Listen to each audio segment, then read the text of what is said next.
Welcome to NTD News Today. And here's today's top stories. Georgia school shooting suspect Colt Gray appears in court. What the judge told him is facing, the scene in the courtroom, and information about his dad. Former President Trump outlines his economic vision for the country, his plans for a government efficiency commission led by Elon Musk, and more from the campaign trail. Former President Trump's January 6 case is back in federal court for the first time since the Supreme Court ruled he had presidential immunity for official acts, and an appeal on the civil verdict against Trump in the case involving writer Carroll.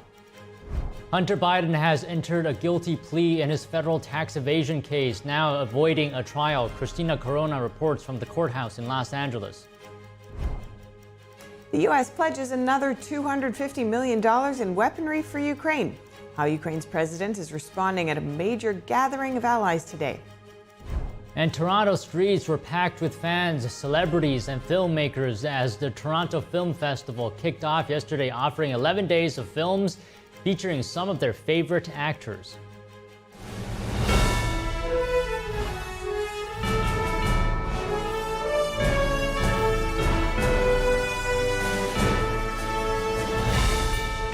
This is NTD News Today, live from our NTD Global Headquarters.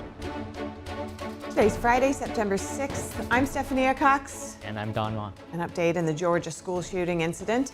A judge told suspect Colt Gray today he could face the death penalty or life in prison if convicted. Gray appeared before Judge Curry Mendelgov. Gray's attorney did not request bond for the teen during the brief hearing. The victims' families were seated in the front row of the courtroom. One woman was holding a stuffed animal of Disney character Oswald the Lucky Rabbit, cradled in her arms. The father of the suspect, Colin Gray, will also appear in court today. NTD's Jeremy Sandberg has the update on the charges and reactions from vice presidential nominees. The Georgia Bureau of Investigation says Colt Gray is charged with 4 counts of felony murder, one for each person killed at Appalachia High School on Wednesday. Investigators say Gray fired an AR-15 style rifle that his father bought him for Christmas. These charges stem from Mr. Gray knowingly allowing his son, Colt, to possess a weapon. That would be after authorities first contacted him and his family during a school shooting threat investigation last year. Do you have weapons in the house? I do. Are they accessible to him? They are. I mean, there's nothing loaded, but they are down. A public records request shows the Jackson County Sheriff's Office received a tip from the FBI in May last year about a threat on the chat platform Discord to shoot up a middle school. Under Georgia law, a 13 to 17-year-old juvenile who commits a serious crime is automatically tried as an adult. The 14-year-old Gray is being held at the Georgia Department of Juvenile Justice. The agency's spokesperson says he will remain there while in custody until he turns 17, despite his case being moved into the adult system. Authorities charge 54-year-old Colin Gray with 4 counts of involuntary manslaughter, 2 counts of second-degree murder, and 8 counts of cruelty to children. Democratic vice presidential nominee Governor Tim Walz reacted, campaigning in Pennsylvania yesterday. And don't think these guys don't have plans. And I'm going to say it after what the hell happened in Georgia yesterday. They spend their time banning books instead of banning assault weapons. Walz says he signed laws requiring universal background checks in Minnesota, as well as a red flag law. That's a rule restricting gun access for people deemed to be at a high risk of injuring themselves or others. He says those rules should become federal. GOP vice presidential nominee J.D. Vance, speaking in Phoenix, Arizona, called for more school security. So that if a psycho wants to walk through the front door and kill a bunch of children, they're not able to. He says as a parent he doesn't want his kids to need more security in school. But that is increasingly the reality that we live in. Of the 9 people injured in Wednesday's shooting, 7 of them, 6 students and a teacher, were shot. Authorities say the other 2 students suffered other injuries. All 9 are expected to make a full recovery. Jeremy Sandberg, NTD News. And some updates on Trump's campaign financing hush money case in New York. The judge overseeing the case will announce his decision on whether to delay Trump's sentencing date. Both Trump and the Manhattan District Attorney were informed in a letter yesterday. The timing of the decision comes after Trump lawyers asked the federal appeals court this week to stop sentencing until after Election Day. Now, according to court filings, the former president is currently scheduled to be sentenced on September 18th. And former President Trump's lawyers will ask an appeals court today to overturn a $5 million civil verdict against him. A jury found him liable last year for allegedly sexually assaulting writer Carroll. Carroll accused Trump of assaulting her nearly 3 decades ago. Trump was also found liable for damaging Carroll's reputation.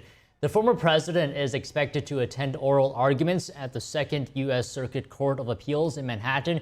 Jurors awarded the former magazine advice columnist $5 million for her sexual assault and defamation claims. A different jury ordered Trump in January to pay Carroll over $83 million for damaging her reputation in June 2019. Trump is separately appealing that verdict as well. Now some updates on the January 6th case against former President Trump. Trump's alleged election interference case is back in federal court for the first time since the Supreme Court ruling on presidential immunity. Here's what went down yesterday.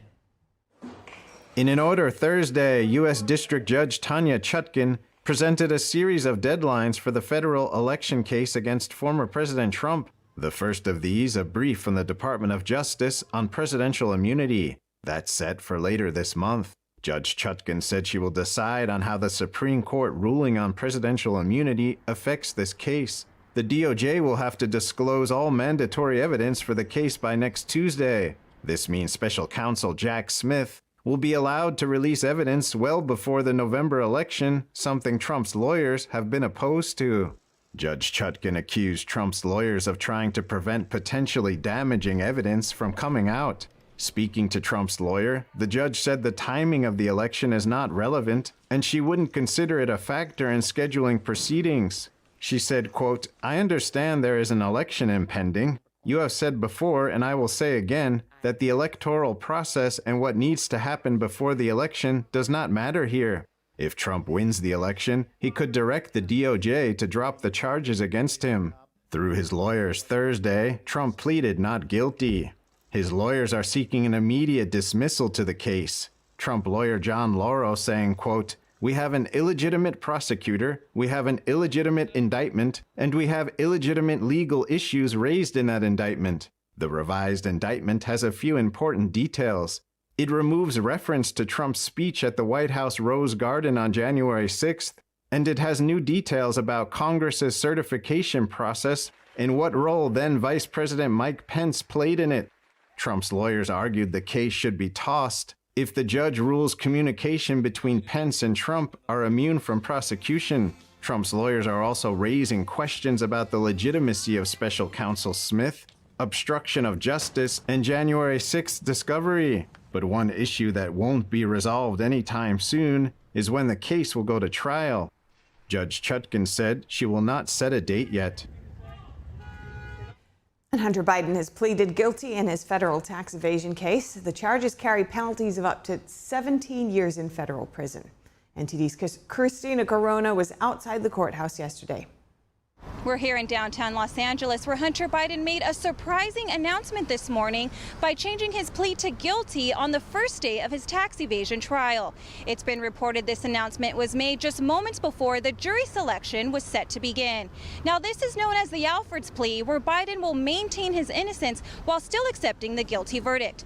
Biden failed to pay $1.4 million in taxes from 2016 to 2019 to fund this extravagant lifestyle, which included drugs, prostitutes, luxury hotels and rental properties, and luxury cars. Now, these are 9 different charges, 3 felony charges and 6 misdemeanors, which include tax evasion, failing to file and pay taxes, and filed a fraudulent tax report. However, prosecutors oppose the Alford plea, calling it an injustice and against the rule of law. Hunter Biden then pleaded guilty to all charges, now avoiding trial. Sentencing is set for December 16th. Reporting from downtown Los Angeles, Christina Corona, NTD News. Coming up, the U.S. is hoping to bring peace to the Middle East, but has doubts about current plans. We talked to an expert on Middle East affairs on whether there's a way forward. When I drink it, the first thing was I feel the warmth in my tummy. It's kind of like gently radiating out, a kind of a very comforting warmth. And it was really good, actually. I felt much better. I did feel, actually, an effect. And I find that it is actually better when I take it regularly. It's actually steamed and dried 9 times. And so it's really, the essence is really extracted. Then a second time, I tried it really like on an empty stomach and just 2 teaspoons of it, and over a few times. And wow, that was a big difference, because suddenly I could feel, wow, I was very good energized. I didn't have to eat. I could work outside in the garden for a couple of hours, and I still felt very well. And I was impressed by that. So I think it's a good product.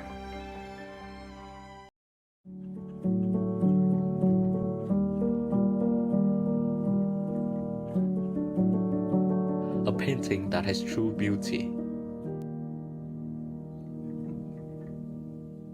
I imagine it's like a door.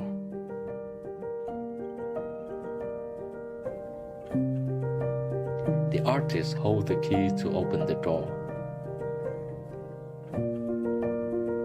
and bring people to a purer world.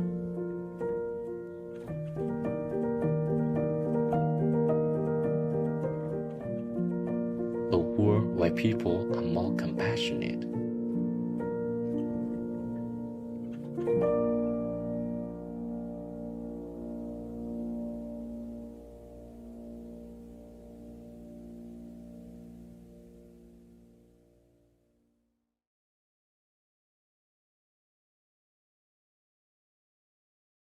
我们师父讲过，过去武术的身法，你上阵的，你要是身法你保持好了，你就失去了生命。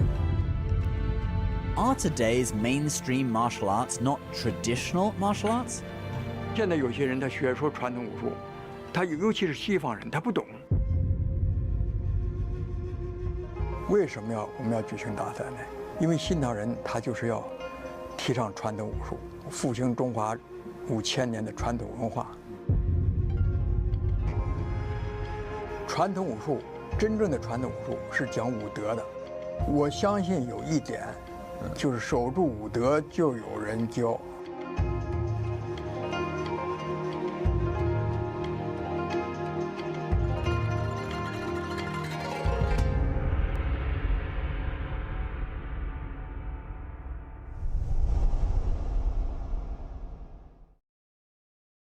Join us on NTD Good Morning because we want you to stay informed.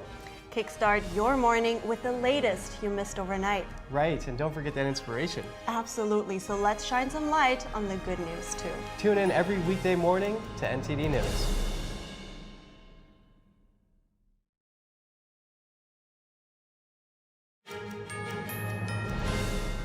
Welcome back. Israeli forces today pulling out of the city of Jenin in the West Bank. This after one of the biggest security operations in the territory in months. Road diggers are clearing piles of debris and rubble left by the operation. The military campaign involved hundreds of troops and police backed by helicopters and drones entering areas across the city.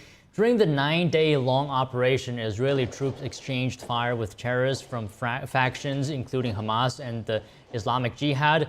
The fighting displaced thousands of residents from their homes. Israel says it managed to eliminate dozens of terrorists. Meanwhile, Secretary of State Antony Blinken says it's up to both Israel and Hamas to reach a ceasefire deal now. According to Blinken, the two sides agreed to 90% of the deal. He's urging them to find a middle ground on the remaining issues. The recent killings of 6 Israeli hostages by Hamas has complicated ceasefire negotiations. One of those was, of course, an Israeli American. With geopolitical analysts now noting that U.S. officials are now in a predicament about what can be done to help end the violence. Joining us now to discuss this and the role of other Middle Eastern nations is John Hoffman, a research fellow for U.S. foreign policy in the Middle East at the Cato Institute. John, welcome to the show. Thanks for joining us. Thank you for having me. Of course. Now, since the killing of the 6 Israeli hostages, it seems that U.S. negotiators are puzzled on where to go with future negotiations. What role could Qatar or Egypt now play in the negotiations going forward?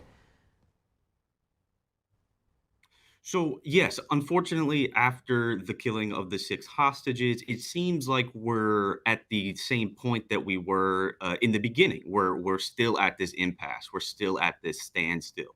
Regarding what regional actors can do in order to push greater for a ceasefire, I think the question really needs to be asked, what is the United States going to do differently after these 6 hostages have now been killed. Is the United States going to ramp up the pressure? Is the United States going to change course here? Unfortunately, it doesn't seem like we're seeing any of that yet, but there have been rumors that the United States is, maybe going to reach for a new playbook, but this all remains to be seen. Yeah, there are reports that the White House is now kind of doubting the legitimacy of going forward with a negotiating deal. Hamas has turned down recent offers, and there's also a report from a German newspaper just overnight potentially saying that it has the playbook of Hamas around these negotiations, which it doesn't look like there is an actual end to these negotiations if we're looking at that report. Does any of this, and especially the recent killings, change the dynamics for the U.S. and how they will respond, do you think?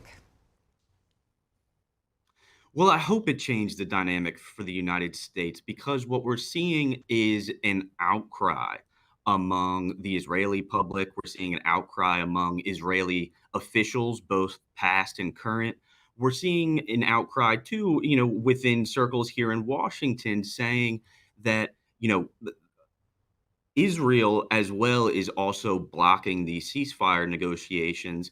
We're seeing that Netanyahu is placing his own political survival above any consideration for the hostages.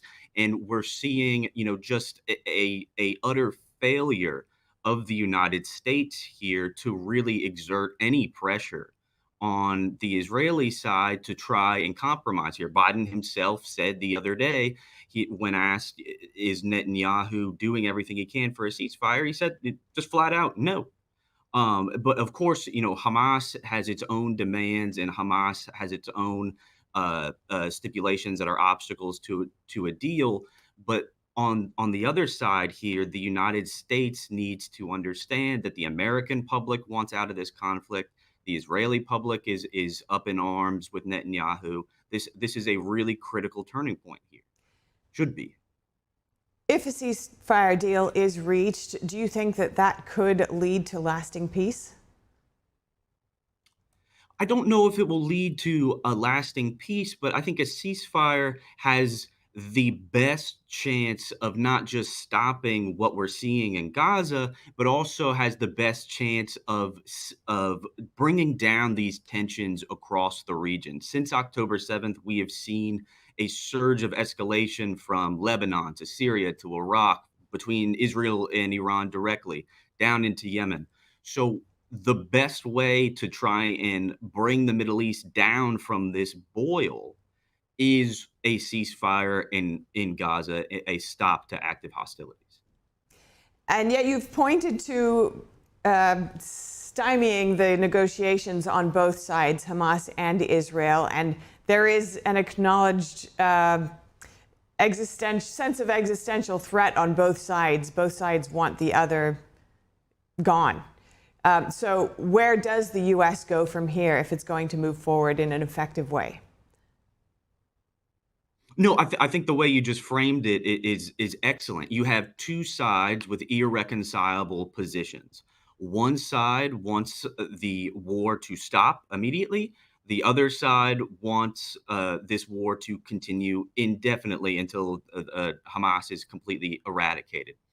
But what we've seen from the statements from Israeli officials, current and prior, what we've seen from U.S. officials and U.S. intelligence is that the complete eradication of Hamas is not a realistic strategy here. This is akin to the whack-a-mole strategy that the United States engaged in for 20 years in Afghanistan and for all these years in Iraq.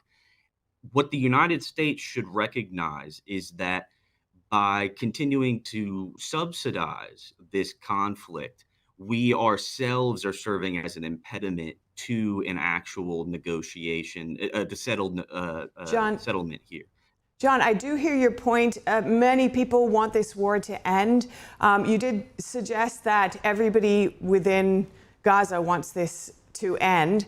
We just do have to come back to the facts that Hamas started this war, and they did say that they want to continue creating the same kind of assault over and over and over again until Israel is eliminated. So that to me indicates that they do not want this war to end in quite the same kind of simple way that you've put forward.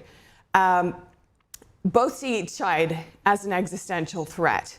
Whether or not that's true, that's currently, as I understand it. And based on the report, we'll have to verify it, but the report in the German newspaper Bild overnight saying that this playbook suggests that the negotiations should continue as long as possible and never actually reach a final agreement. So, where does the U.S. go if both sides can't negotiate a way forward that will actually come to an end? Sure. No, and in terms of acknowledging that Hamas initiated this war, absolutely. What Hamas did on October 7th was absolutely atrocious and abysmal and barbaric. From a perspective of U.S. foreign policy, I think we just need thinkers in Washington really need to say is our strategy connected to the ostensible aims that we're trying to achieve right now? Is there an actual causal link between the actions that we're taking and the outcomes that we're hoping to see? Okay, and thank you so much. That's all we have time for. I'm sorry to cut you off there. Sure. Thank you so much, John Hoffman. Great to speak with you. Thank you. All right, John Hoffman, Research Fellow for U.S. Foreign Policy in the Middle East at the Cato Institute, speaking there. Had some insights and perspectives on the negotiations currently happening in the Middle East. A lot of important topics were discussed. John was saying that we're still at the same point as we were previously after the 6 hostages were killed. You asked him what Egypt and Qatar can do to help a ceasefire deal. John says that the real question is what the U.S. can do, right?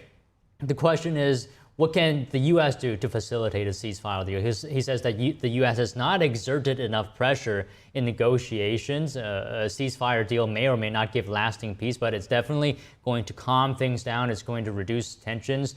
In his opinion, though, he's saying that the complete eradication of Hamas is not a realistic goal for Israel. And an interesting point there that he believes that it could calm things down. Of course, there are tensions popping up all over the place in the Middle East that are connected to this and also Iran. But at the same time, it is negotiating with terrorists, Hamas at least. So there's not too much that's really predictable in this. That's all we have time for on this. Yeah, moving on here. So they're who you call when life is on the line. Emergency services are on the front lines of most disasters. NTD's Cindy Drukier spoke with the president of Emergency Medical Services Organization in Israel, Eli Beer, about his beginnings and the war in Gaza. Take a look. Welcome, Eli Beers. Thank you for coming to talk with us today. Can you start by explaining a little bit about your background and how you ended up doing what you're doing in terms of EMS service? When I was 6 years old, I was coming back from school during the summer, like right before the summer, and a bus blew up in front of my eyes. It was a number 12 bus in Jerusalem, and I saw people burning inside a bus. And growing up, I went to Yad Vashem, the museum of the Holocaust Museum in Israel, and I used to see Hitler, how in the videos, he used to promote killing of Jewish people. I said to myself, if Hitler was able to kill so many people and inspire so many people to kill other Jews, why don't I save Jews? Were you in Israel on October 7th? Around 7:15 in the morning, I was like fully controlling of all of our operations throughout Israel. We talk about hundreds of missiles that were launched towards Israel early in the morning. 6,000 terrorists coming into Israel. We treated 12,500 people that day. We had many of our volunteers injured. 3 were killed. So what's your response to, I can imagine the counter-argument, when you're a child, you saw the PLO, launch terror attack, murdering people in front of you. Okay, PLO, there was some amount of peace there, but we still have Hamas today. So why will the ideology die, even if all of today's Hamas leaders are killed? I live in Jerusalem. I live in the part that was united in 1967 in Jerusalem. And I say to myself, and I asked people I know in the Arab communities that are very Islamic, and I spoke to them openly, and I said, do you have a problem with me living with where I am? They said, no, we don't have a problem with you. We don't have a problem with any Jew living in Israel as long as they convert to Islam. The war is not about us living where we live. The war is about us living Jewish where we live. It's a religious war. And the only way to win this war is to win these people who want to kill us and to get rid of them. And the people who come after them say, you know what, it's not worth it for us. We're not going to win Israel. Israel's strong. What do you see is, how does this all end? Now, obviously, I understand your expression of how it has to end, but then what happens? What happens in Gaza? How do you see this unfolding? Not necessarily exactly how you want, but how do you actually think it's going to go from here? Well, I think they're going to have a renaissance in Gaza, in the Palestinian, once we have enough time to get rid of their leadership. Once they realize they're getting nowhere, they're going to have leaders getting up there. And they have now. A lot of people talking in Gaza, they say it's not worth it for us. This whole war wasn't worth it for us. 75 years fighting the Jews was not worth it. We got nowhere. Look where we are now. Gaza went back 200 years. So maybe we should just think about another idea. Maybe we should think about supporting our families, educating our children differently, and that's when things are going to change. Next, former President Trump lays out his economic vision for the country, saying he would slash corporate tax rates for companies that manufacture domestically. NTD's Daniel Monahan has the takeaways from Trump's speech at the Economic Club of New York yesterday, and more from the campaign trail. A YouGov poll published at the end of last month had inflation topping the list as a very serious issue on the minds of voters. 67% called the problem a major concern going into the 2024 election. In his speech, Trump promised an end to high inflation and more, with his team's victory speaking on CNBC. Our energy will be unleashed. Our economy will be set free. Our sovereignty will be restored. Our citizens will thrive. Growth will come roaring back. Trump criticized what he views as the weaponization of the justice system under the Biden administration. He said such policies create capital flight and change once prosperous nations into ruins. I will have no higher priority as president than to restore the fair, equal, and impartial rule of law in America.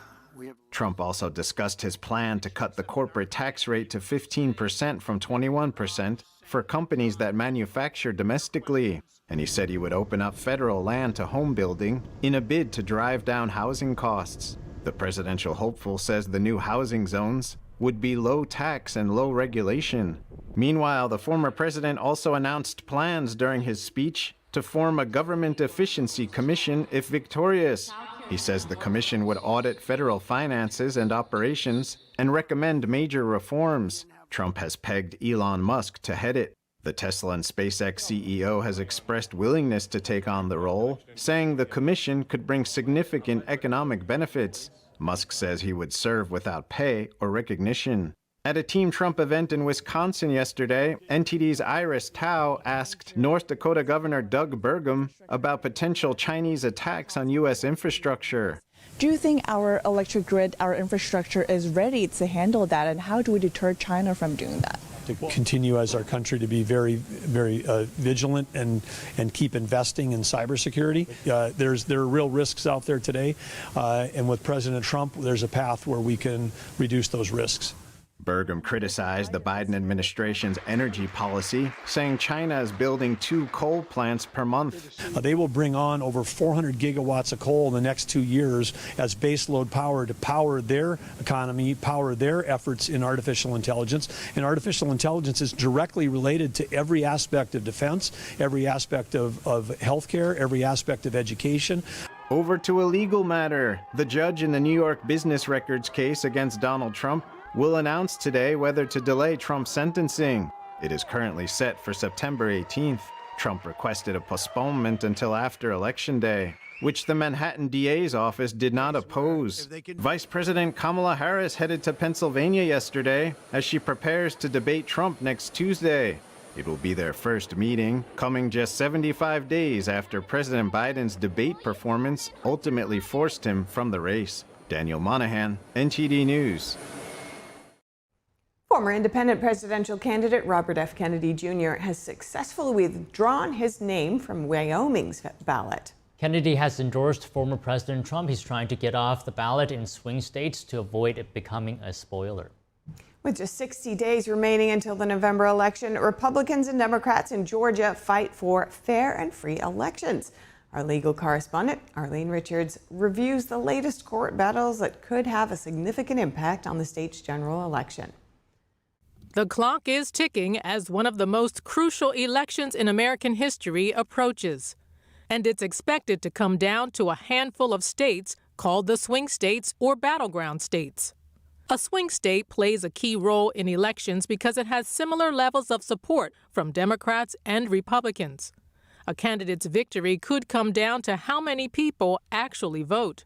The most significant swing states in this year's election include Arizona, Michigan, Nevada, North Carolina, and Wisconsin, along with Georgia and Pennsylvania. With 16 electoral votes, Georgia is in the top 10 among all states. 8 of the last 12 candidates that won Georgia ultimately won the presidency. Georgia entered the swing state category in 2020 after President Biden became the first Democrat in 28 years to win the state. In the aftermath of the surprise win, the Republican-led Georgia legislature set out to restore what they believed was lacking: election integrity. With the governor's approval, the legislature made sweeping changes to the state's election law in 2021. Some of the many changes include not allowing individuals to wait until after the general election to register to vote. Individuals who fail to register in time won't be able to vote in a runoff election. There's also a new photo ID requirement for voting absentee by mail. Supporters of the law say it's needed to restore confidence in Georgia's elections. Those opposed say it will restrict voting access, especially for voters of color. The law set off a litany of lawsuits by liberal and civil rights advocacy groups who want to block the law from ever taking effect. So far, the Trump-appointed judge has granted one request for an injunction. That decision blocks a provision that would have rejected mail-in ballots for failing to include a birth date. Georgia officials appealed. With Election Day fast approaching, both sides are trying to get a final ruling on elements of the case without a trial. Meanwhile, Republican lawmakers are continuing to update the election law. In March, Georgia lawmakers approved new rules for challenging voter eligibility. The bill, signed into law by Governor Brian Kemp, could lead to voters being removed from the rolls. For example, if someone is registered at a non-residential address. And the Republican-led state election board last month pushed through proposed election rules that have sparked fierce debates. The new rules give county officials greater authority to refuse to certify voter tallies. A Republican board member defended the new rules. I'm not fixing a problem that does not exist. Actually, we're preventing problems from happening in the future. Democrats recently filed a lawsuit against the board to block the new rules, arguing that they will cause post-election chaos. In Fulton County, the largest and arguably the most controversial county in Georgia, 2 county citizens are suing members of the Fulton County Department of Registrations and Elections, or FCDRE. They claim the county doesn't maintain accurate voter rolls. Their suit is based in part on testimony given by the former chair of the FCDRE. Fulton County never does an independent search for anybody, dead people, felons, people who live out of state. Former President Trump was indicted a year ago by Fulton County District Attorney Fani Willis. She alleges that he attempted to overturn the county's 2020 election results. An appeals court postponed that case until after this year's presidential election. Defendants had appealed the lower court's decision to not disqualify Willis. Arlene Richards, NTD News. Coming up, the U.S. pledges another $250 million in weaponry to Ukraine. How Ukraine's president is responding at a major gathering of allies today. After 52 days without a prime minister, France's president appoints a conservative, but his selection faces challenges in parliament. That story when we return. a new matchup in a historic election, facing off on stage in Philadelphia. You can always trust me to put country above party. We will save our country. We will save our economy. Watch our live pre- and post-debate coverage of the second presidential debate with Steve Lance and Tiffany Meyer on The Nation Decides, September 10th at 8 p.m. Eastern on NTD News. We designed Native Path products to restore essential nutrients missing from the modern diet. This is what being on the path is all about. We're more than a health and wellness brand, we're a community. I'm Ilka. I live with my daughter and with my grandchildren. There's a sense of comfort that comes with eating a good meal. We try to make the most, of what we have. We have rent to pay, and then there are lights and there are gas. And while my daughter and I both work, it still just doesn't seem like there's enough to go around sometimes. Every day, millions of our neighbors face hunger, including 1 in 5 children, and food costs keep rising. Please call or go online right now to join Feeding America with your gift of just $19 a month, only 63 cents a day. Your monthly support can fill plates with nutritious food for families across the country and in your community, thanks to a nationwide network of food banks and volunteers. If you were over and playing with us, you were part of our family and you were going to eat. A real cook can take nothing and make something. No one should ever have to wonder if they will have enough to eat, and our neighbors are working hard to feed their families every day. Call or go online now. Visit helpfeedingamerica.org and give $19 a month. 98% of donations go directly to help millions of people facing hunger from coast to coast and in your own community. Use your credit card and you'll get this exclusive canvas grocery bag as a thank you for joining hands with people across America to help end hunger. Some of the lessons that I hope that my family will take, it is important to treat people the way that you want to be treated. I have carried on the tradition of loving people through food. Please call right now or go online to make a monthly gift at helpfeedingamerica.org. Your support helps our neighbors bring food home to their families. Looking for a healthy and smooth-tasting brew? Drop by Days Coffee Roasters today and explore our wide selection of specialty-grade small batch roasted coffee. Home to North America's first enzyme-fermented coffee, we source a wide selection of specialty-grade coffee beans from around the world, and our baristas are ready to craft your customized brew. Visit Days Coffee at 28 North Street, Middletown, New York. Come experience a brew like no other. Hi, I'm Kelly Wright. We thank you for joining us and watching America's Hope here on NTD News. Bottom line is, I know you're sick and tired of being sick and tired, but let's give you some good news in the midst of the bad news. Watch us nightly, right here on NTD News, for a full dose of America's Hope.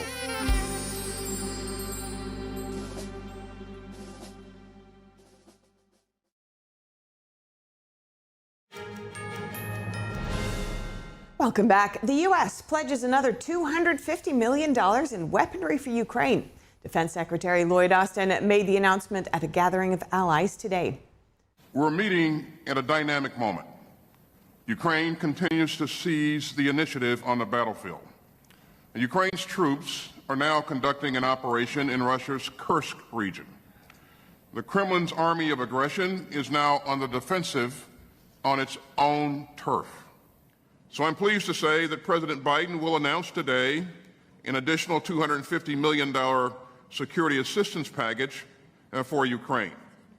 It will surge more capabilities to meet Ukraine's evolving requirements, and will deliver them at the speed of war.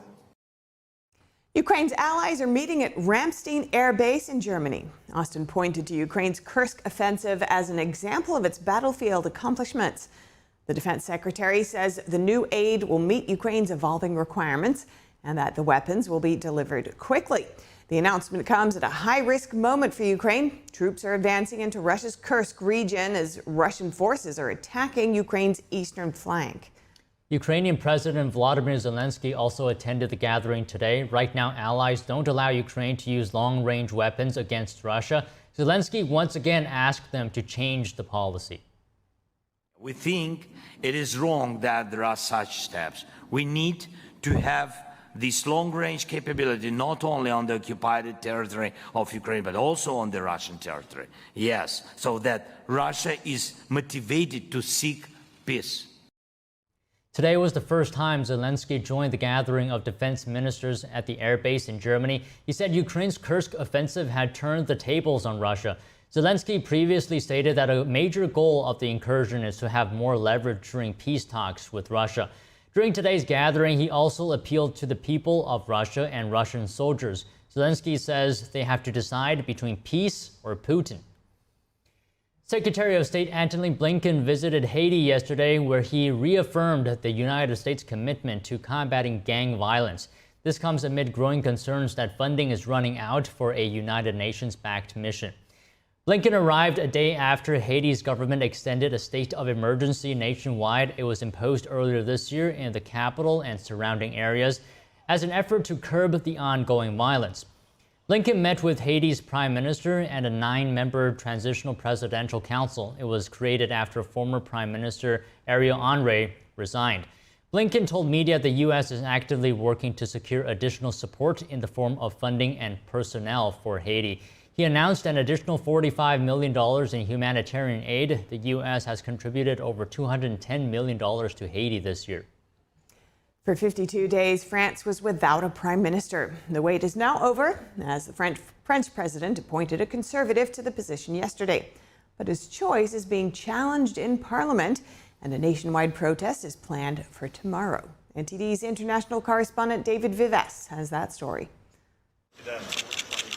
French President Emmanuel Macron has appointed Michel Barnier as France's new prime minister. Barnier comes from a small nationalist group in parliament and is known for negotiating the EU Brexit from 2016 to 2021. This follows political deadlock after June's snap election. Barnier faces immediate challenges, including managing public finances and navigating the 2025 budget. We are at a serious moment. I approach this new page with a great deal of humility. Leaders of the National Rally said yesterday that the party would not immediately block Barnier, but could do so later if their demands are not met. On the other hand, the left-wing alliance that won June's election accused Macron of ignoring the snap election result by picking a conservative. Some political experts said that despite the situation, Barnier was chosen because he had better chances of success in parliament. Why was he chosen? Some people would say that he was chosen by default because other solution didn't work. If the new prime minister fails to secure support from the divided parliament, he could face a no-confidence vote. And while he walks on thin ice with the National Assembly, he will also likely face opposition in the streets. A nationwide protest is planned this Saturday to oppose his appointment. David Vives, NTD News, Paris. And now some quick headlines from around the world. Germany's Foreign Minister Annalena Baerbock met with her Israeli counterpart in Tel Aviv today. It's part of her Middle East trip. She talked about yesterday's shooting near the Israeli consulate in Munich. An armed man was killed by police. They say he was likely planning the attack on the consulate. Baerbock called it a terrible moment for Germany and vowed to fight anti-Semitism. She also said military action alone in the Gaza Strip won't resolve the conflict between Israel and Hamas, and it could harm the chances of releasing the hostages, she said. She praised the UN's polio campaign in Gaza and said she hopes more could be done on food and medical aid. Baerbock is expected to meet with Palestinian leaders later today. Telegram's CEO says French authorities should have contacted his company directly instead of detaining him. Pavel Durov rejected claims that Telegram is an anarchic paradise. in his first comments on his Telegram channel being detained last month.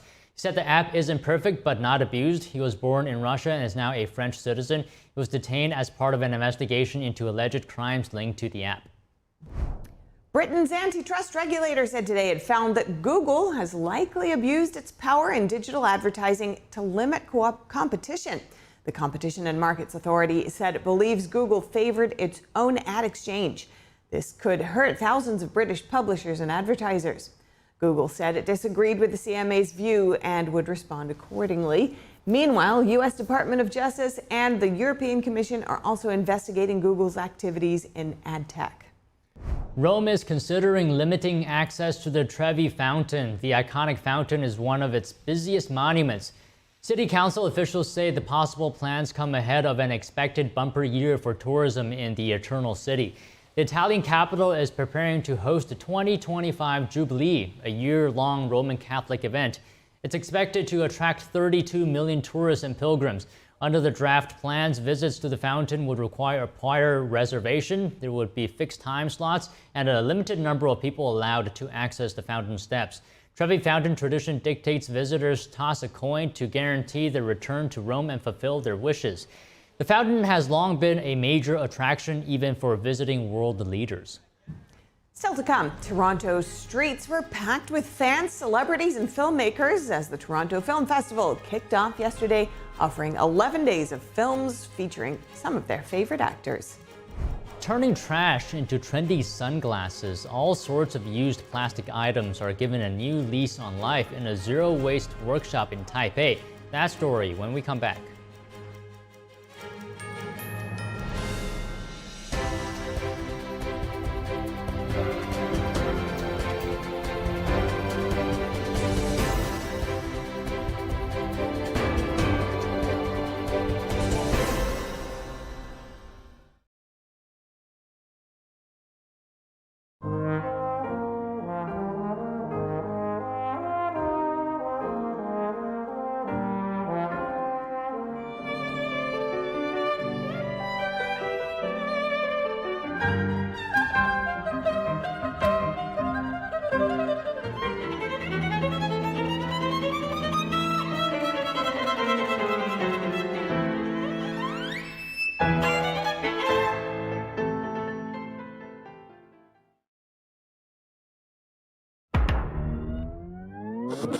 Tired of scrolling Netflix?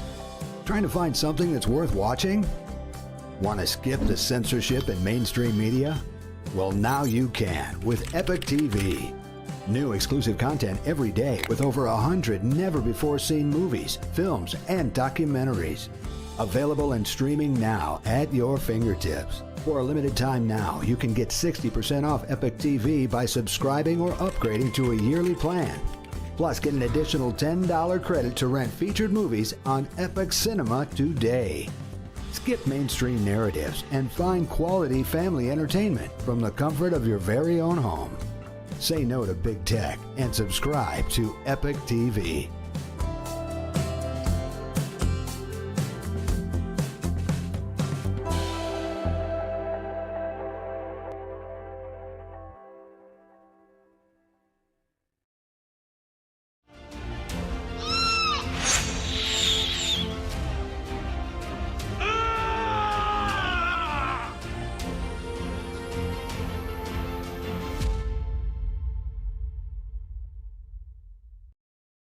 What do you do when your tire goes flat and there's no air anywhere? You reach for Bullseye Pro, the smarter, faster, hands-free way to fill it up with air. Bullseye Pro is equipped with a rechargeable lithium-ion power plant. So fast and so convenient. It's like the power of an air compressor in the palm of your hand. Look, you can inflate all 4 tires on a single charge. It has a built-in smart pressure digital sensor that gauges and automatically stops when the set tire pressure is reached. Easily inflate pool toys, exercise balls, and more. Call or go online now and get the complete Bullseye Pro inflation system for the factory direct price of just $79.99. Plus, we'll ship your entire order free, and we'll give you a 50% discount on a second one. Order now. To order, call 1-800-984-7221. That's 1-800-984-7221, or go to getbullseyepro.com.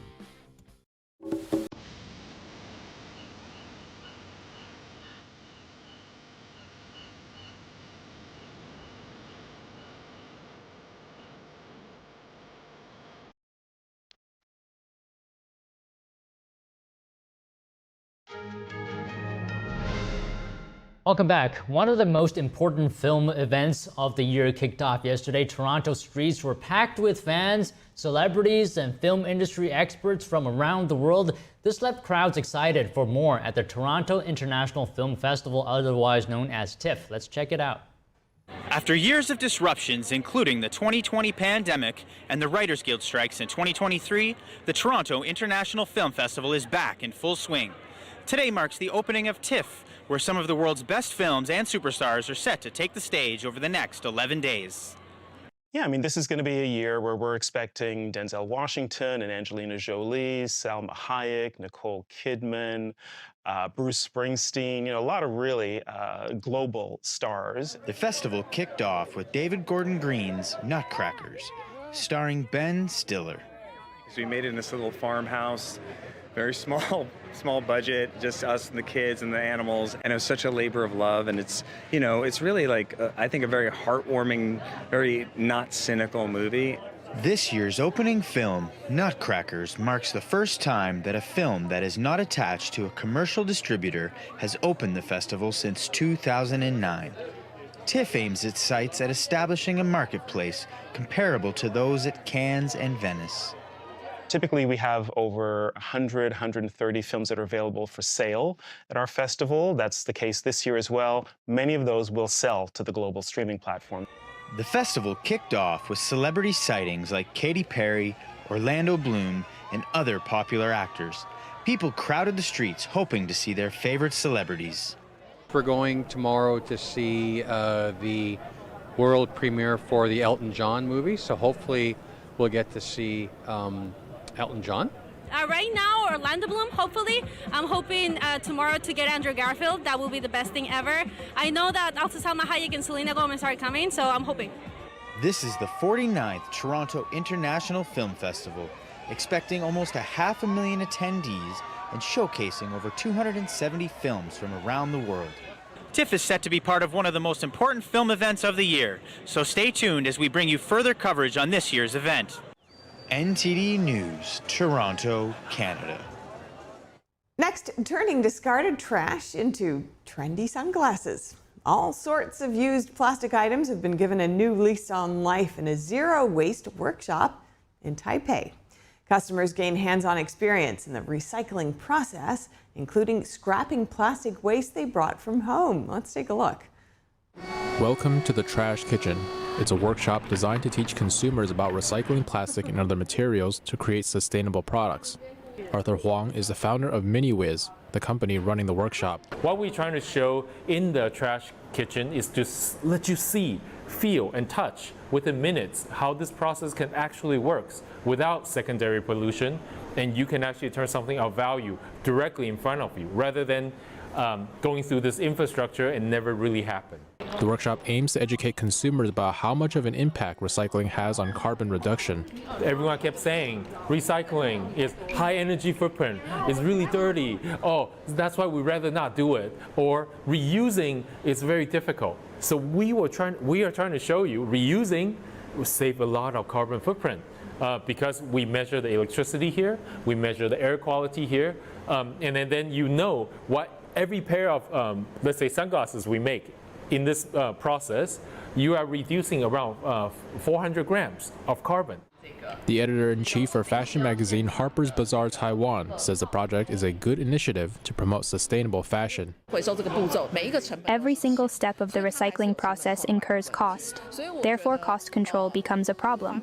I think when it comes to environmental protection in fashion, recycling processes are present, but if they are to be truly or wholly implemented, there is still a very long way to go. As for the consumers, it's important for them to get first-hand experience. So a workshop like this is a very good start. The participants said the workshop inspired them to think twice about producing trash and to pay more attention to recycling usable items. I never thought about recycling waste and turning it into something cool like this. I'm sure my daughter would be happy to know that her toy has been reused. Taiwan runs a holistic waste sorting system. The country produced a record high of 12.5 million tons of waste in 2023. Taiwan's Ministry of Environment says this included nearly 7 million tons of recyclable trash. You know, that actually looks pretty fun, and the sunglasses, they look not too shabby, but I think in addition to the fun, I think it's the satisfaction knowing that you're helping to clean up the earth as well. Yeah, and you get to be a bit creative at the same time. Looks like a good afternoon. Let's talk about that name, A Trendy Kitchen. How did it's so clever and hip at the same time? We're going to lose you to Taiwan, Don. Don't go. Stay here. We need you. All right, breaking news and special reports. Tune in to NTD. Of course, watch us live at ntd.com/live. Stay with us and we'll bring you more.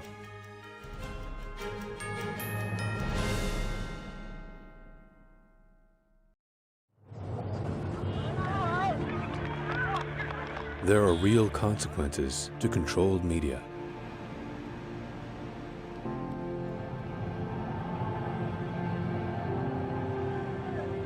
And NTD's founders know them firsthand.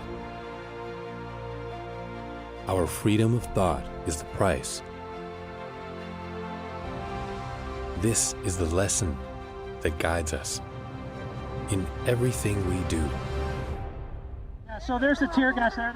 We know the value of a free society. And we take seriously the responsibility to preserve it. We are NTD.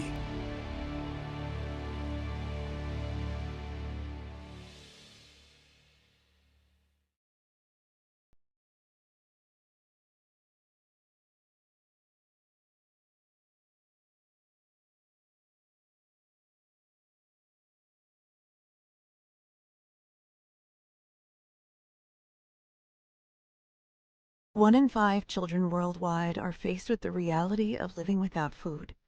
No family dinners, no special treats, not enough energy to play. All around the world, hunger is affecting children's physical and mental health. Toddlers are suffering from acute malnutrition, which stunts their growth. Kids are forced to drop out of school so they can help support their families. Conflict, inflation, and climate have ignited the worst famine in our lifetime. And we are fed up. Fed up that hunger devours dreams. Fed up that hunger destroys joy. Fed up with the fact that hunger eats childhood. Help us feed the futures of children all over the world by visiting givetosave.org. For as little as $10 a month, you can join Save the Children as we support children and families in desperate need of our help. Now is the time to get fed up and give back. When you join the cause, your $10 monthly donation can help communities in need of life-saving treatments and nutrients, prevent children from dropping out of school, support our work with communities and governments to help children go from short-term surviving to long-term thriving. And now, thanks to special government grants, every dollar you give can multiply up to 10 times the impact. That means more food, water, medicine, and help for kids around the world. You'll also receive a free tote bag to share your support for children in need. Having your childhood eaten away by hunger is unimaginable. Get fed up. Call us now or visit givetosave.org today. I debate all day. It's what I do. But there are some things that are undebatable, like your mental health. my own mental health. I was in a dark place when my brother passed away in a car accident. I've never been more devastated than the day I lost my mom. I was depressed, miserable, in ways I never imagined. I reached out, and my sisters came, my pastor, my therapist. They helped me get through it. I found that the more I spoke up, the healthier my mind became. The chaos that was in me began to subside. I was more focused, clear. When you love your mind, you can go so much further. That's not up for debate. Find mental health resources at loveyourmindtoday.org.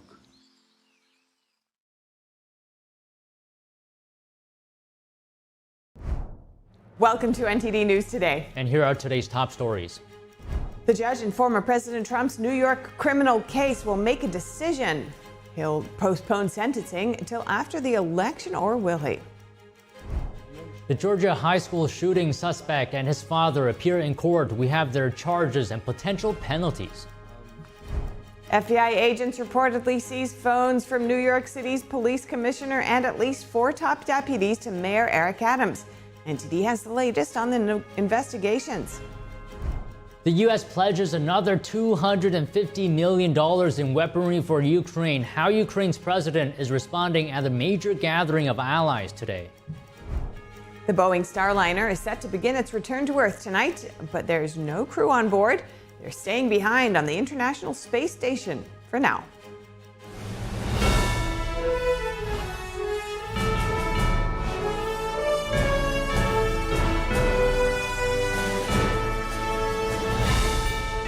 This is NTD News Today, live from our NTD Global Headquarters.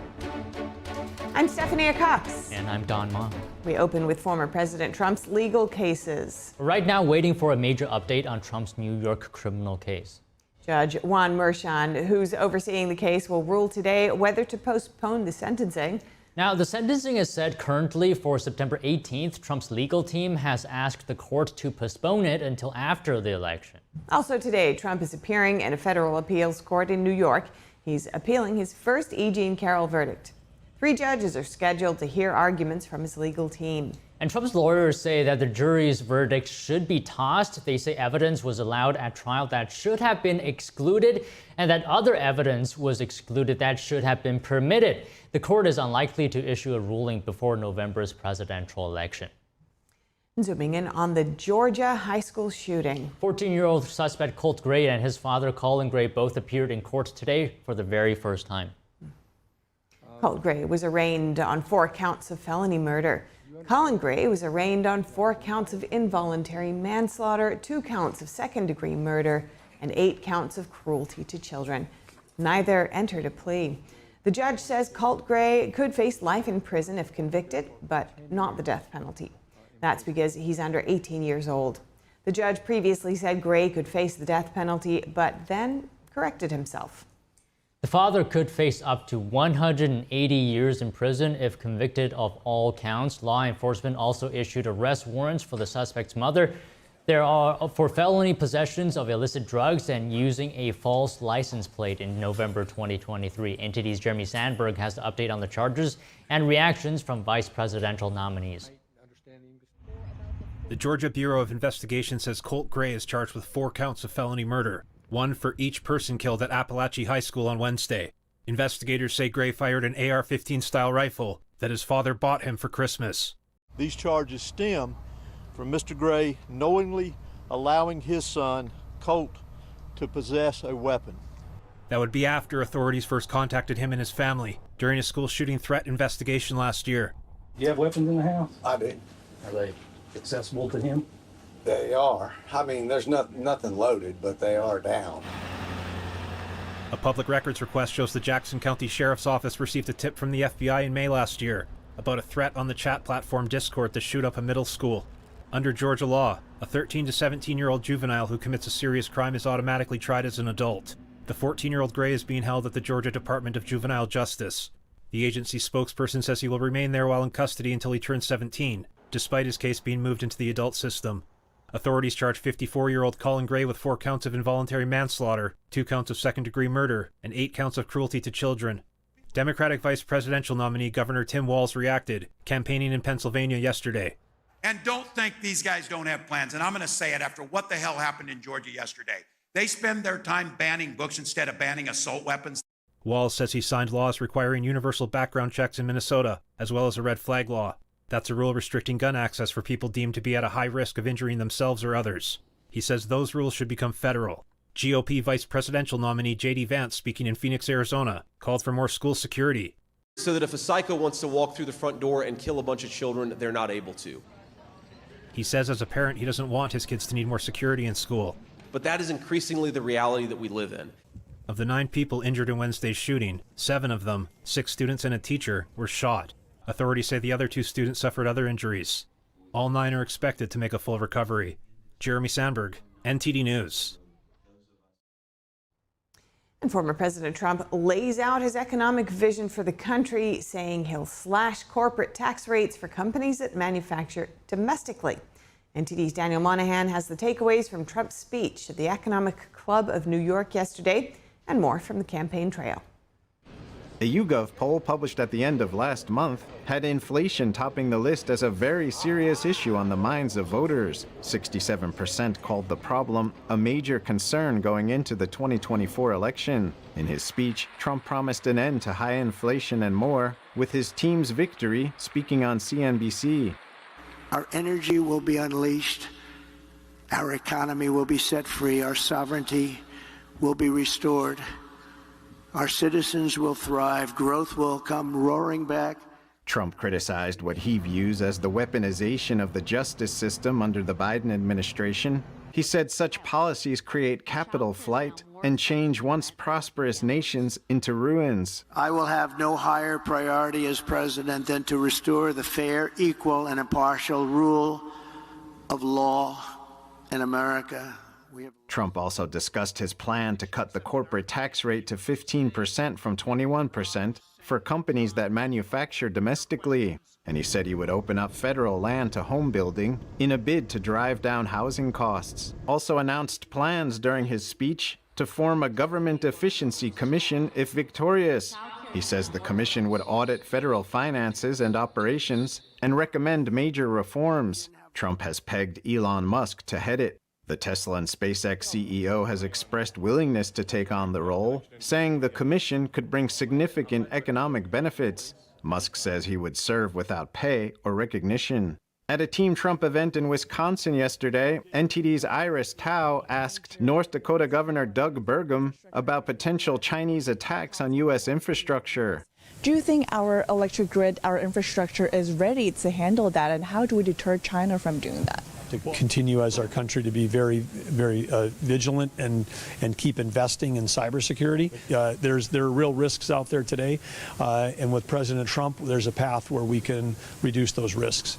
Burgum criticized the Biden administration's energy policy, saying China is building 2 coal plants per month. They will bring on over 400 gigawatts of coal in the next 2 years as baseload power to power their economy, power their efforts in artificial intelligence.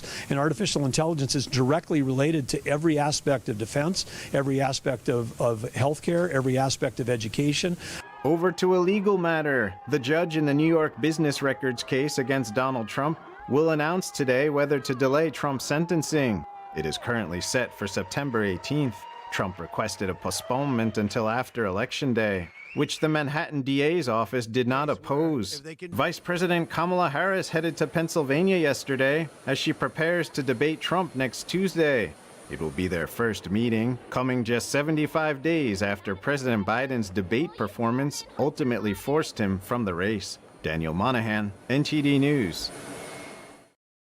Vice President Kamala Harris and former President Donald Trump will soon be facing off in Philadelphia. NTD will have on-the-ground coverage, in-depth analysis, and a lot more prepared for you during our pre- and post-debate show on The Nation Decides 2024, presented by Steve Lance and Tiffany Meyer. Watch it next Tuesday, September 10th at 8 p.m. Eastern Time. Still to come, the upcoming debate between Vice President Kamala Harris and former President Donald Trump is set for Tuesday. The debate will have no opening statements and no studio audience. The U.S. economy added 142,000 jobs in August, a sizable rebound from July's numbers. What this means for the Fed's plan to cut rates, we have that when we come back.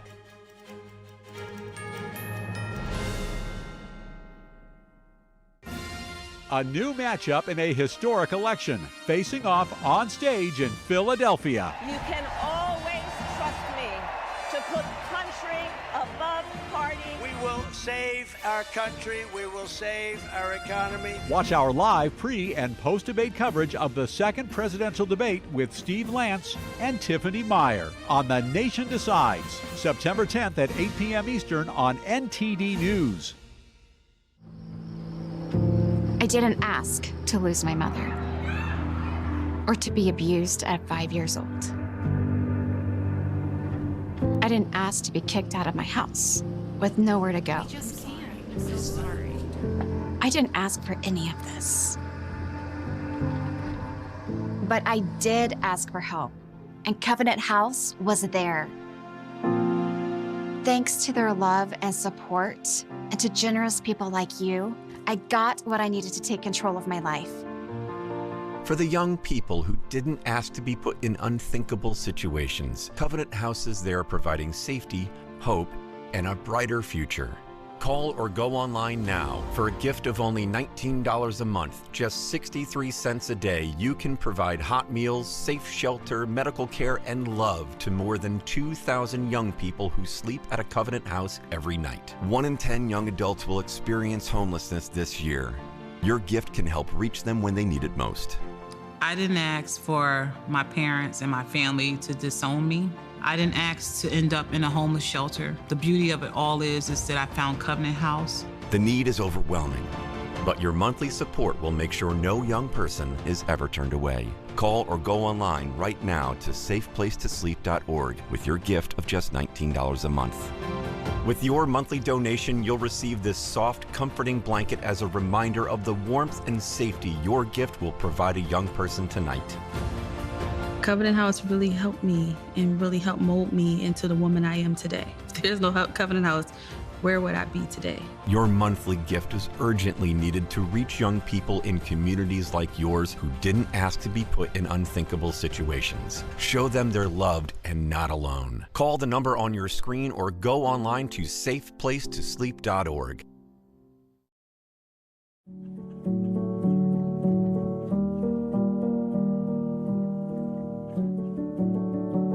A painting that has true beauty. I imagine it's like a door.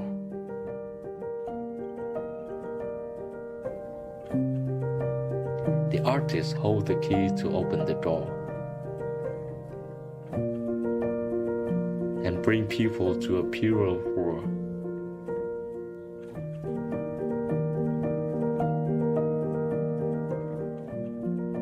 A world where people are more compassionate.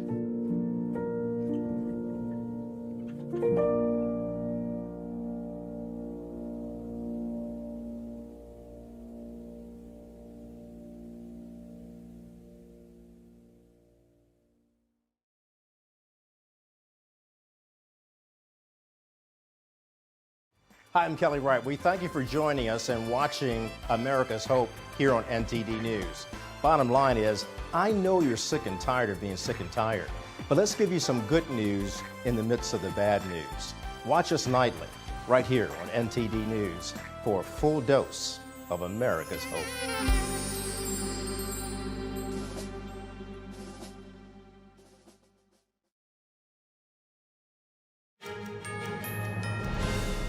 Welcome back. The upcoming debate between Vice President Kamala Harris and former President Trump is set for Tuesday. Now, on top of muted mics, the debate will have no opening statements, no studio audience either, and no pre-written notes for the candidates. Joining us now is to discuss is Mike Leon. He's the Director in Policy and Strategy at the Free and Equal Elections Foundation. How are you doing today, Mike? Good to see you, Don. Everything's good. All right, so what do you think about the muted microphones rule? Is that going to impact the dynamic between the debate between Harris and Trump? Yeah, I think for sure it's definitely going to. I was vocal on my show, Can We Please Talk, that this is the format that I think we should have going forward if we really truly want to hear the candidates' policy positions, right? Because we saw in 2020 that without muted microphones, we saw back talking, over talking, the moderators being too influential in it. And lost in all of this was the fact that the former president, Donald Trump, and Chris Wallace, the Fox News moderator at the time, were just going back and forth. And so we actually couldn't hear true policy discussions. Now, will we ever get true policy discussions in an hour and a half time? I don't know. But I do think that muted microphones, no studio audience that's clapping and taking away time from a candidate answering a question or a rebuttal to something another candidate said. I think it is the actual format to give the candidates time for the American people there's a lot of people that are truly in this undecided category. Give them time to listen to both of them, answer questions on the different issues and topics that the moderators are going to bring up. So I think it will have a huge impact, and we already saw it change the landscape of American politics on June 28th in that debate. So are you saying this will benefit one more than the other, or is going to be beneficial to both equally?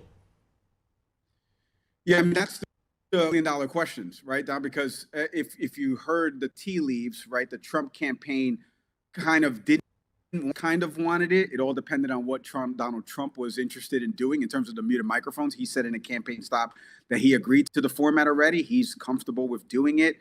Kamala Harris obviously was not a part of the debates. She has never done a format like this. So we'll see how this will impact her. But I do think that it makes the most sense for the American people to listen to a true discussion. I think it probably hurts Kamala Harris the most because Donald Trump in 2020, a lot of Americans saw the way he was kind of stepping over the conversation, regardless about how you feel about him, stepping over the conversation that was happening between the candidates. And then the moderator had to get involved. So it just kind of sidetracked the entire point of having a debate. The debate is supposed to be between the candidates, not between the moderator and the candidates. And that became the focal point of the story. And I think that it kind of hurts Kamala Harris because without muted microphones, we could have that impact where Donald Trump could, talk over her or do certain things that could sway voters in a potential direction. So I'm going to say that, it's interesting that they're doing it, but I think it's for sure the format that we should have going forward if we want to hear true policy discussion and visions from these candidates. All right, so on the debate itself, what does each candidate need to do? What do they need to demonstrate to voters? What should their objective be, right, in this debate? Yeah, another great question. The latest episode of my show, I was speaking with somebody from the AP News that was covering voter issues in a key swing state in Georgia. And the discussions there around Kamala Harris were truly around economic policy, right? Like this capital gains tax. I know I've been getting asked questions a lot about it from voters down here in Florida where I live that want to learn more about this. How often do you know the policy positions of the vice president? They tend to adopt the positions of the president, right, in terms of the ticket. So will Bidenomics continue? This capital gains tax, this reduction from 44% to 28%, I believe, is something that she announced. This child tax credit of $6,000 for first-time folks that are having a kid. This home buyer's credit for people that are trying to search for a home in this job market, and in this economy, she needs to kind of explain a little bit more of the economic vision. I think Israel-Gaza is going to be secondary to that because a lot of young voters, and we're already seeing some college protests starting up again on the campus of Columbia, for example. This is top of mind for folks, right? In terms of the war, the money that we spend militarily on this. So these are huge issues. And I think Kamala Harris has to address truly her visions and how we execute some of this stuff. For the Trump campaign, again, I know he's going to go back to 2019 and what the economic benefits were for every American back then and inflation and some of those things. And that's right of him to do. But what I would pivot to is poking holes in the Biden administration and how he differs from that. He mentions in the immigration part of this mass deportations, but he doesn't mention at all how we fund the departments that are keeping us safe at the border. That's been the core issue in all of this, right? It's the departments themselves are under-resourced and understaffed. The CBP agency and its union have said this numerous times. We don't have the money. We need to hire agents. We had legislation that would have done that. It didn't pass. He needs to atone for that and realize his role in that, and then figure out how to explain to people how he will tackle the crisis at the border. Not a big wall is going to be built, because that didn't happen, right? Like a majority of it didn't happen. So I think he needs to truly outline that, because immigration, economy, the wars that we're involved in, those are the three things that Americans have top of mind right now and that they list as voter issues. As well, Mike, let me ask you this. So one uncertainty among many right now is how Harris will do. What happens if Harris underperforms? Yeah, another great question, Don, right? Like we don't know, because look, in 2019, I can only go back to when I saw somebody on a debate stage. In 2019, in the Democratic primaries, for people who didn't watch this, you had about 7, 8, 9 candidates up there. And Kamala Harris's record was really attacked, right? Tulsi Gabbard was the primary suspect in this, but she had verbal spats with Joe Biden, with Bernie Sanders, with Elizabeth Warren. They felt her policy positions were not progressive enough. And they were, to be honest with you, a little bit more conservative leaning in nature.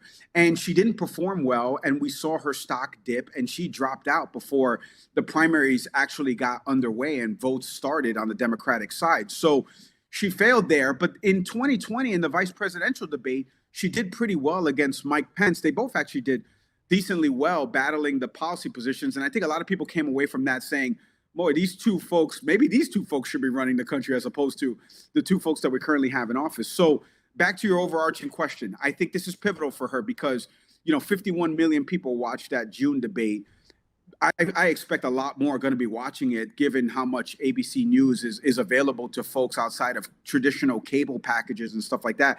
And I think you're going to see this is the biggest stage for her to be able to get her message forward. If she doesn't hit, to me, on certain things and how we implement them and how she differs from the current administration, because the big talking point is going to be, you're the vice president. Why aren't we doing some of the things that you have mentioned? Have you spoken to the president about some of these things you want to implement? And why aren't we doing some of these things? And I think those are fair questions, but she needs to truly delineate how she differs from the Biden administration, what she would do different, and how we execute it. And I think it's going to be pivotal for her. This is the biggest stage. And obviously, I don't want to add more pressure to it, but I think we all know that this is going to be the biggest watched event of the fall political season and may determine the outcome of the election in November.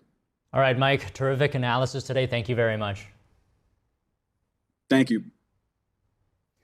Yeah, so that was Mike Leon. He's the Director of Policy and Strategy at the Free and Equal Elections Foundation. Speaking about the debate that's coming up between Kamala Harris and former President Trump, saying right there at the end that he believes it's going to be pivotal, could be the deciding factor, especially for Harris, in explaining her policy choices, really laying out her plan, especially when it comes to the economy and also Gaza. He said that could be a secondary point for her that she would need to outline.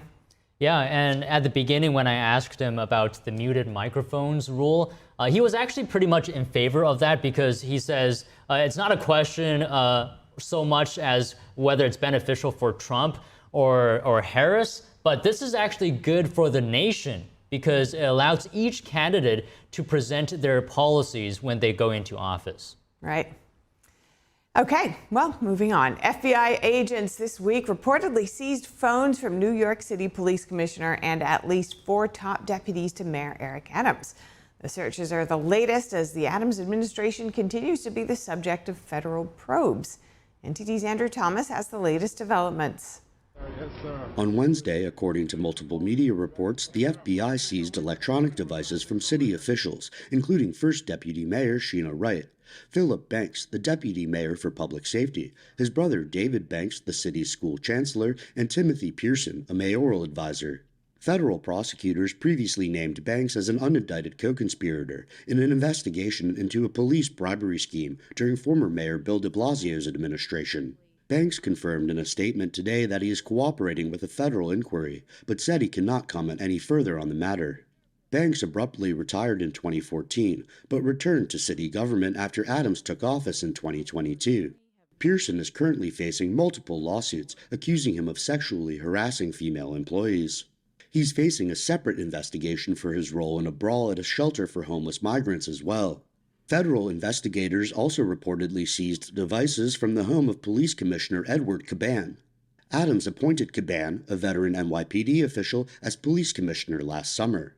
Adams, a retired police captain, has denied any wrongdoing and says his administration is cooperating.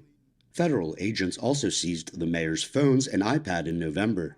Earlier this summer, his campaign and City Hall received subpoenas from federal prosecutors. The NYPD told NTD that it is aware of an investigation by the U.S. Attorney's Office for the Southern District of New York involving members of service. The spokesperson added that the department is fully cooperating in the investigation. He referred questions to the U.S. Attorney. Andrew Thomas, NTD News. NTD has reached out to the mayor's office for comment as well, but didn't hear back before airtime. New York Governor Kathy Hochul signed a new law yesterday. It requires retailers to boost safety protections for store workers. This includes requiring major chains to add panic buttons in all New York State locations. Unions representing retail workers had pushed for the new law known as the Retail Workers Safety Act. The effort followed high-profile shootings in the state and some retail executives citing a rise in retail crime. Walmart argued against the panic button idea, citing concerns about false alarms. Others expressed worries about the associated costs.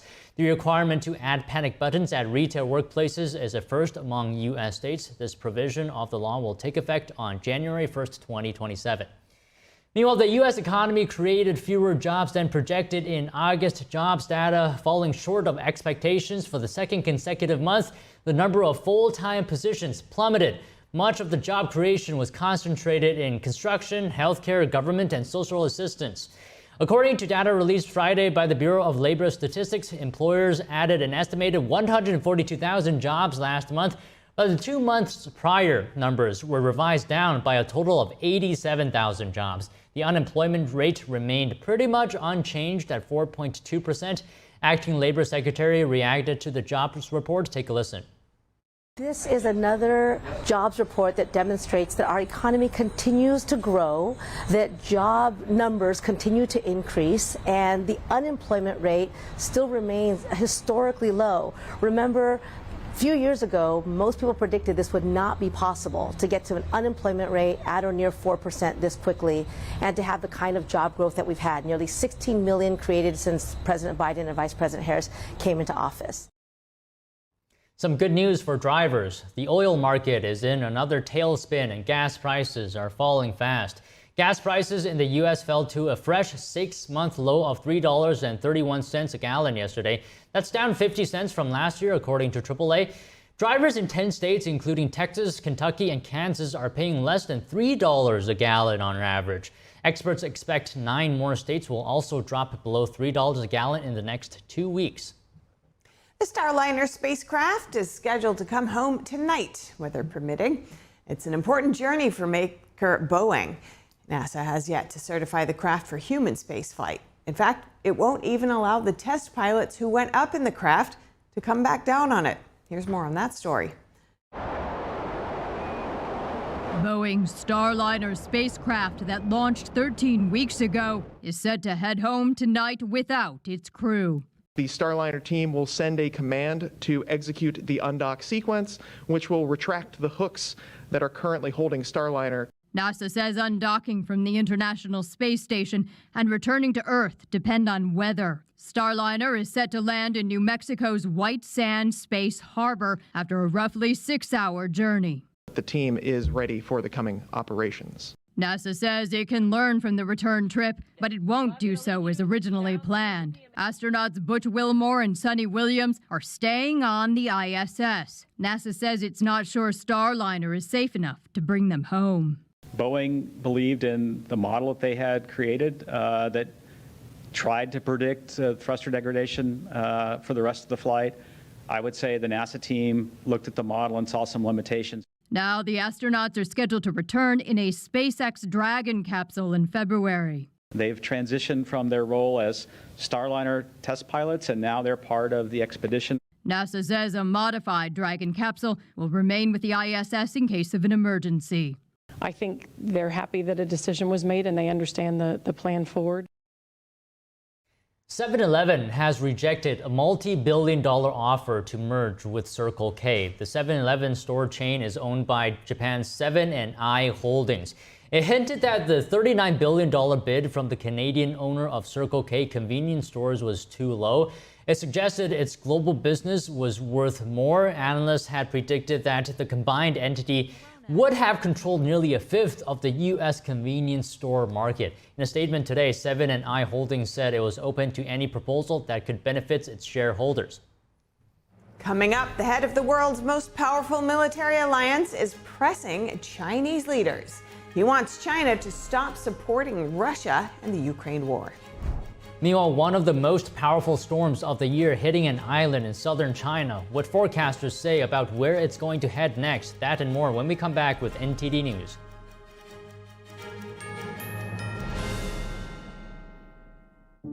Hi, I'm Susan Lucci.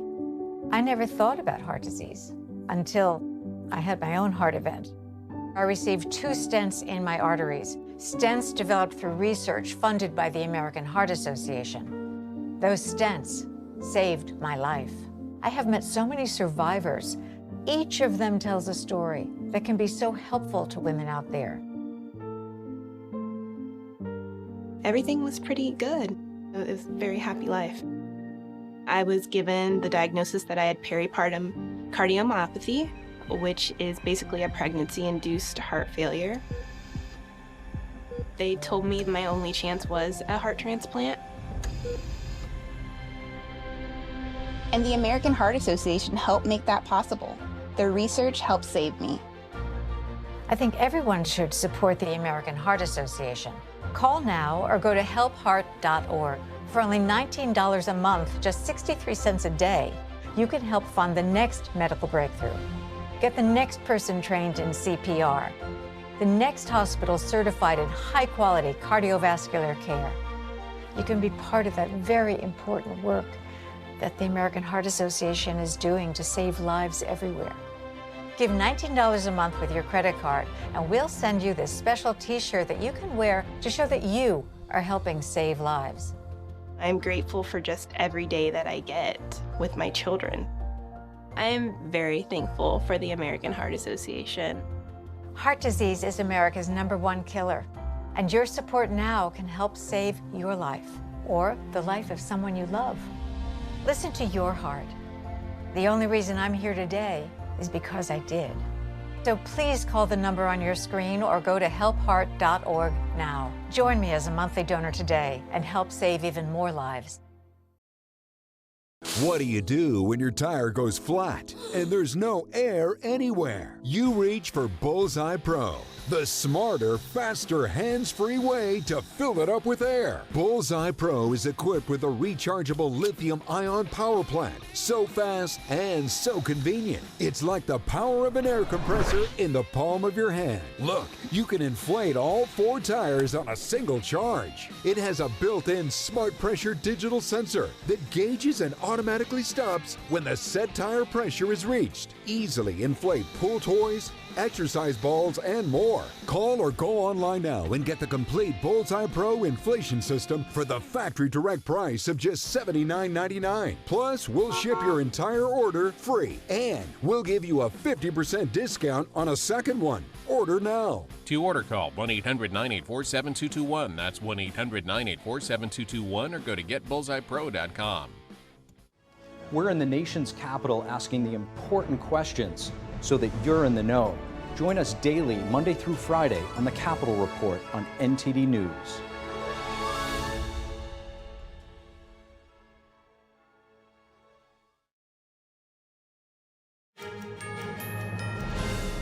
Welcome back. Israeli forces today pulling out of the city of Jenin in the West Bank. This after one of the biggest security operations in the territory in months.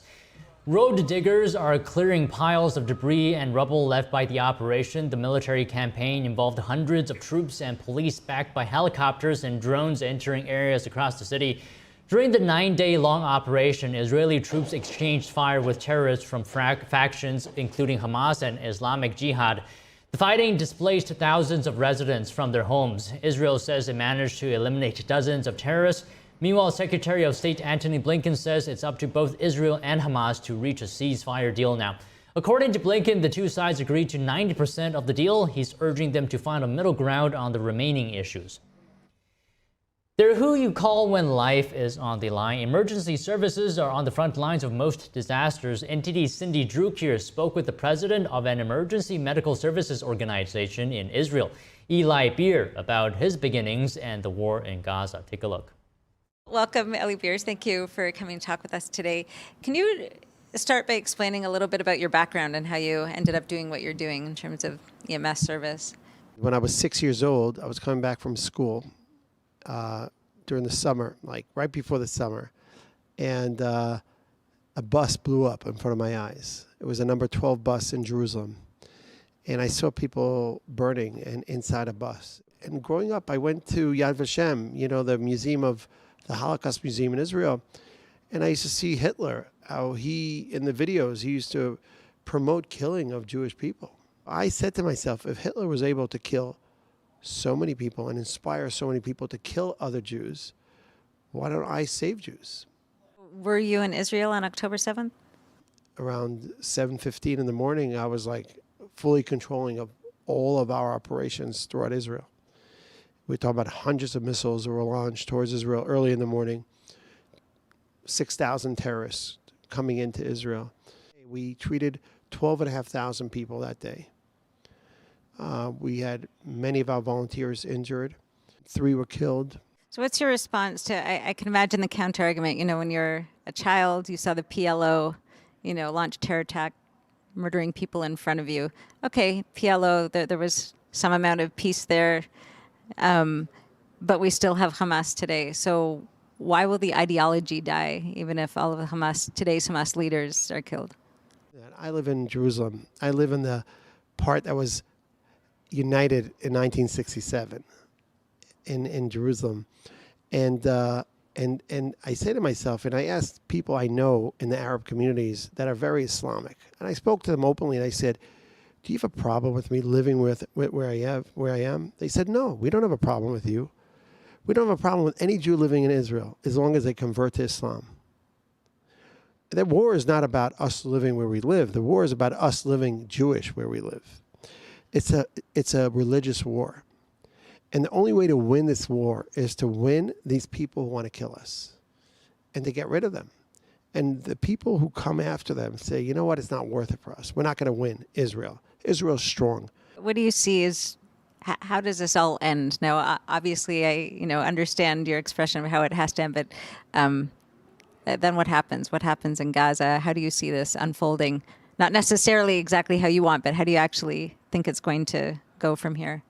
Well, I think they're going to have a renaissance in Gaza, in the Palestinian, once we have enough time to get rid of their leadership. Once they realize they're getting nowhere, they're going to have leaders getting up there. And they have now. A lot of people talking in Gaza, they say it's not worth it for us. This whole war wasn't worth it for us.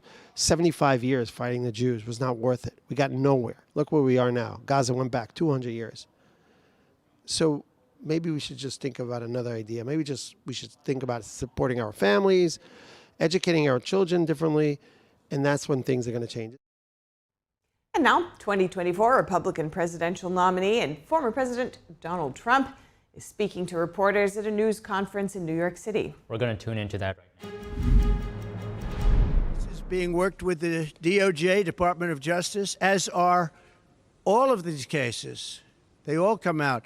Atlanta, Fani, that is all Department of Justice. Nobody knew that. The case with Judge Engoron, the most overturned judge in the state, that is very close because they sent their team from the DOJ to help him.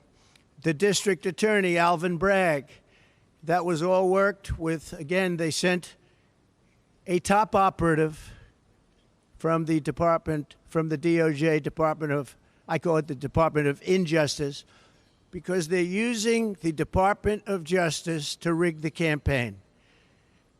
These cases are disgraceful. Now, they're brought, for the most part, in front of very hostile areas where Republicans get 3 or 4%, like downtown Manhattan, in front of very hostile judges, like hostile like you wouldn't believe. Judge Mershon, Judge Engoron, and Judge Kaplan, all of them hostile areas and very, very hostile judges. I've never seen anything like it. And very bad thing in this case, New York, very bad thing for New York. Businesses won't come to New York because of what took place with Judge Engoron. I can tell you that. And probably the rest of them also. But this case involved a woman who wrote a book, and I guess she said something in the book. That's when I first heard about it. I first heard about it in the White House. And of course, I denied the story because it's not true. I have no idea who the woman is, and I never met her. Now, I don't know about a picture that was taken 40 years ago with her husband on a celebrity line, so I don't think that counts. But as far as I know, I never met her. I never touched her. I would have had no interest in meeting her in any way, shape, or form. Her husband was a news anchor, actually, John Johnson, a very nice guy. She called him horrible things. We weren't allowed to say that in the trial. She said horrible things about him. I guess they're since divorced. He's a very nice guy, African-American, and she said very bad things. We weren't allowed to use that in the trial, which surprised a lot of people. But she made up a story, it fabricated 100%, that I attacked her at Bergdorf Goodman. You know, it's very interesting. I don't think they were allowed to use this either. Her favorite show is Law and Order. And there's a almost exact story as her story in Law and Order about being attacked in the dressing room of a department store. I don't know if they used the name of the store. But that's her favorite show, Law and Order. She said that. And anyway, this evolved into a defamation case against me because I disputed her words because I told the truth. We were called. I was in the White House, and I said, no, it never happened. I didn't even know what they were talking about. This was, I think I was in the Oval Office. Sir, do you know anything about this? And this had to do with the book, and she had a few pages in a book making this claim. By the way, there was never a claim. There was never a police report. There was never anything mentioned. There was never publicity 30 or 40 years ago, whenever it took place. Nobody knows. She doesn't know when it took place. When did it take place? She has no idea. She thinks it was in the 1990s. She thinks it was in the 1990s. And the judge, we had two trials. We asked for a consolidation. He said no. The reason he said no is he'd rather have double the publicity because that's bad for me. Very bad, because I'm running for president. And this is not the kind of publicity you like. And whether it's true or not, it's horrible. And in this case, it's so false. It's a made-up, fabricated story by somebody, I think, initially just looking to promote a book. And when they called me, I denied the story. I got sued essentially for defamation because I'm denying a story where I'm right. I should be suing her for defamation. So that's where it is. Now, there were two witnesses. One is a woman who's followed me for years. She said in 1979, I was in an airplane with her, commercial flight, and we became very intimate. I just sat down. I think I had the book, The Art of the Deal. I was famous then, too. I've been famous for a long time. And we're sitting in first class, according to her. Never happened, by the way. Totally made up story. She's a Clinton person, too, by the way. Big Clinton person. She made up the story. And so many years ago, and I think it would be 1979, one of my many people behind me could correct it, but I think she said 1979. That's a long time ago. And I sat down. I believe I had some pretty big success then, and I was being talked about a lot. Maybe The Art of the Deal was out, sometime after that. I'm not sure. But I was well known. And passengers are coming into the plane. And she said I was making out with her. And then, after 15 minutes, and then she changed her story a couple of times. maybe it was quicker, that I grabbed her at a certain part, and that was when she had enough. Now, so think of the impracticality of this. I'm famous. I'm in a plane. People are coming into the plane. And I'm looking at a woman, and I grab her, and I start kissing her and making out with her. What are the chances of that happening? What are the chances? And frankly, I know you're going to say it's a terrible thing to say, but it couldn't have happened. It didn't happen. And she would not have been the chosen one. She would not have been the chosen one. She has gone around for years saying the story. Everywhere I go, she says this story. And it's a total lie. Now, I assume she'll sue me now for defamation like I got sued by Jean Carroll, who interestingly said she's been hurt, damaged, but she's made more money since she did this than she ever made in her life. She gets paid a lot of money to go talk bad things about me. So remember this whole thing started, along with just about every other case I'm involved with the political campaign of Harris, and who's having a bad time because she can't talk, of Harris and Joe Biden. This was election interference. It all is. It's all fabricated, but fabricated in front of very friendly judges for them and in very friendly areas for them. If you get a jury, it's very hard to win in a jury where you have 3 or 4 or 5% Republican votes. Very, very tough, actually. 2 witnesses. One is named Jessica Leeds, so she was up again. She can't get rid of her. She was up. She said I was in an airplane doing that. A couple of things. You have an armrest in planes back in those days. Oh, by the way, she didn't know anything about the flight, where we were going. Where I was in very few flights. I was a New York guy building New York buildings. I was at very few airplanes, I will tell you, in those days. 1979, I think. It's a long time ago. But you had the armrest, and in the old days, they didn't move. Okay? But she said she then got out, and she went to the back of the plane, and that was the end of the story, I think. And this story has followed me for years.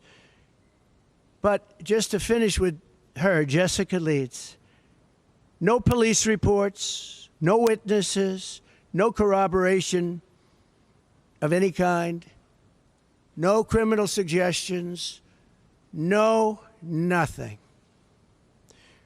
Then you have another one, and this one is a writer for People magazine, who I actually thought was very nice. She came to Mar-a-Lago, and she wrote the most beautiful story you've ever seen. It was a love story about Melania and myself, a love story in People magazine. And that was it. It was a cover, I think, but it was a beautiful story. Everybody would love to have that marriage. She said the nicest things about me, about Melania. You have the story. I mean, you can read the story. And her name was whoever. Let's see. Her name was who? Swornoff, yeah. I don't have it. Whatever her name was. I don't know the lady, so perhaps it's much better that way, but I really don't know the lady.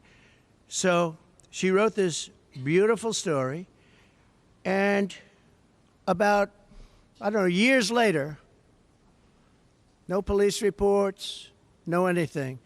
Years later, the same person they called up, did you attack at Mar-a-Lago this woman, this writer, whatever her name is?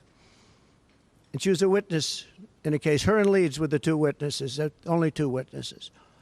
Did you attack her? I said, who is she? And they said, she writes for People magazine. I said, I don't know anything about the lady. If I had a story long ago, years before, about People, but it was a very nice story.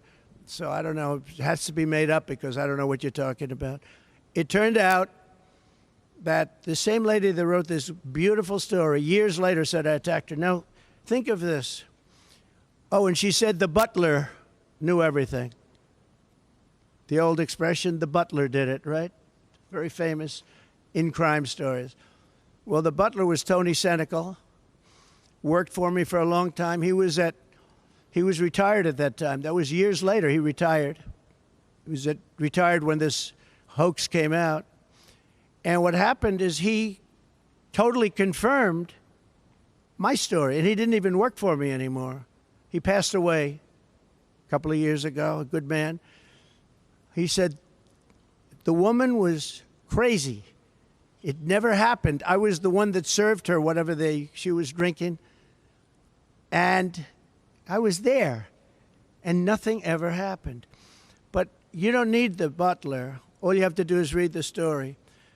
Think of this. A woman comes into Mar-a-Lago, interviews me about a love story about my wife and myself. And during that interview, I attacked her and pushed her up against the wall violently. Okay? And then she leaves and she writes a perfect story. A perfect story. She doesn't mention the event. Again, there's nothing on file at all. Zero. There was no complaints. There were no complaints to People magazine. There was no witness. There was nothing. Yeah, well, there was a witness, the butler, and he's already said everything. He's already told this story. Because this story, likewise, like Leeds, this story has followed me around. I could go through many other stories outside of this. You know, it's very funny. When you're rich and famous, you get a lot of people come up with a lot of stories. But you're writers. And some of you are legitimate writers, and some of you aren't. Some of you are fake news, and some of you are real news. But put yourself in my position.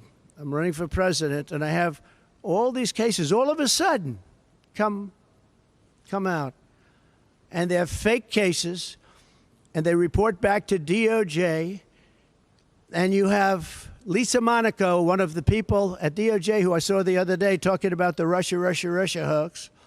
And yet she's friends with Andrew Weissman and that whole group and crew, who should be sued, by the way, because they're not a charity. All they are is a political organization that goes after Trump for the last 8 years. I mean, he's a sick person that runs that, too. But Lisa Monaco is in the Department of Justice, but she's a Andrew Weissman person who's been after me for years. So far, he's failed. And he's having a heart attack because I'm leading in the polls, I guess. If you look at the Nate Silver, very respected guy. I don't know him, but he has me up by a lot. So let's say we're leading, or let's say we're tied, or let's say what difference. I'm in the race. It's between two people, but I think we're leading by a lot because the opponent refuses to do an interview because she can't talk. And they're not going to skate through it. I'm not going to have a Marxist president. The people are getting it. So we go down to court today to talk about this case is a scam.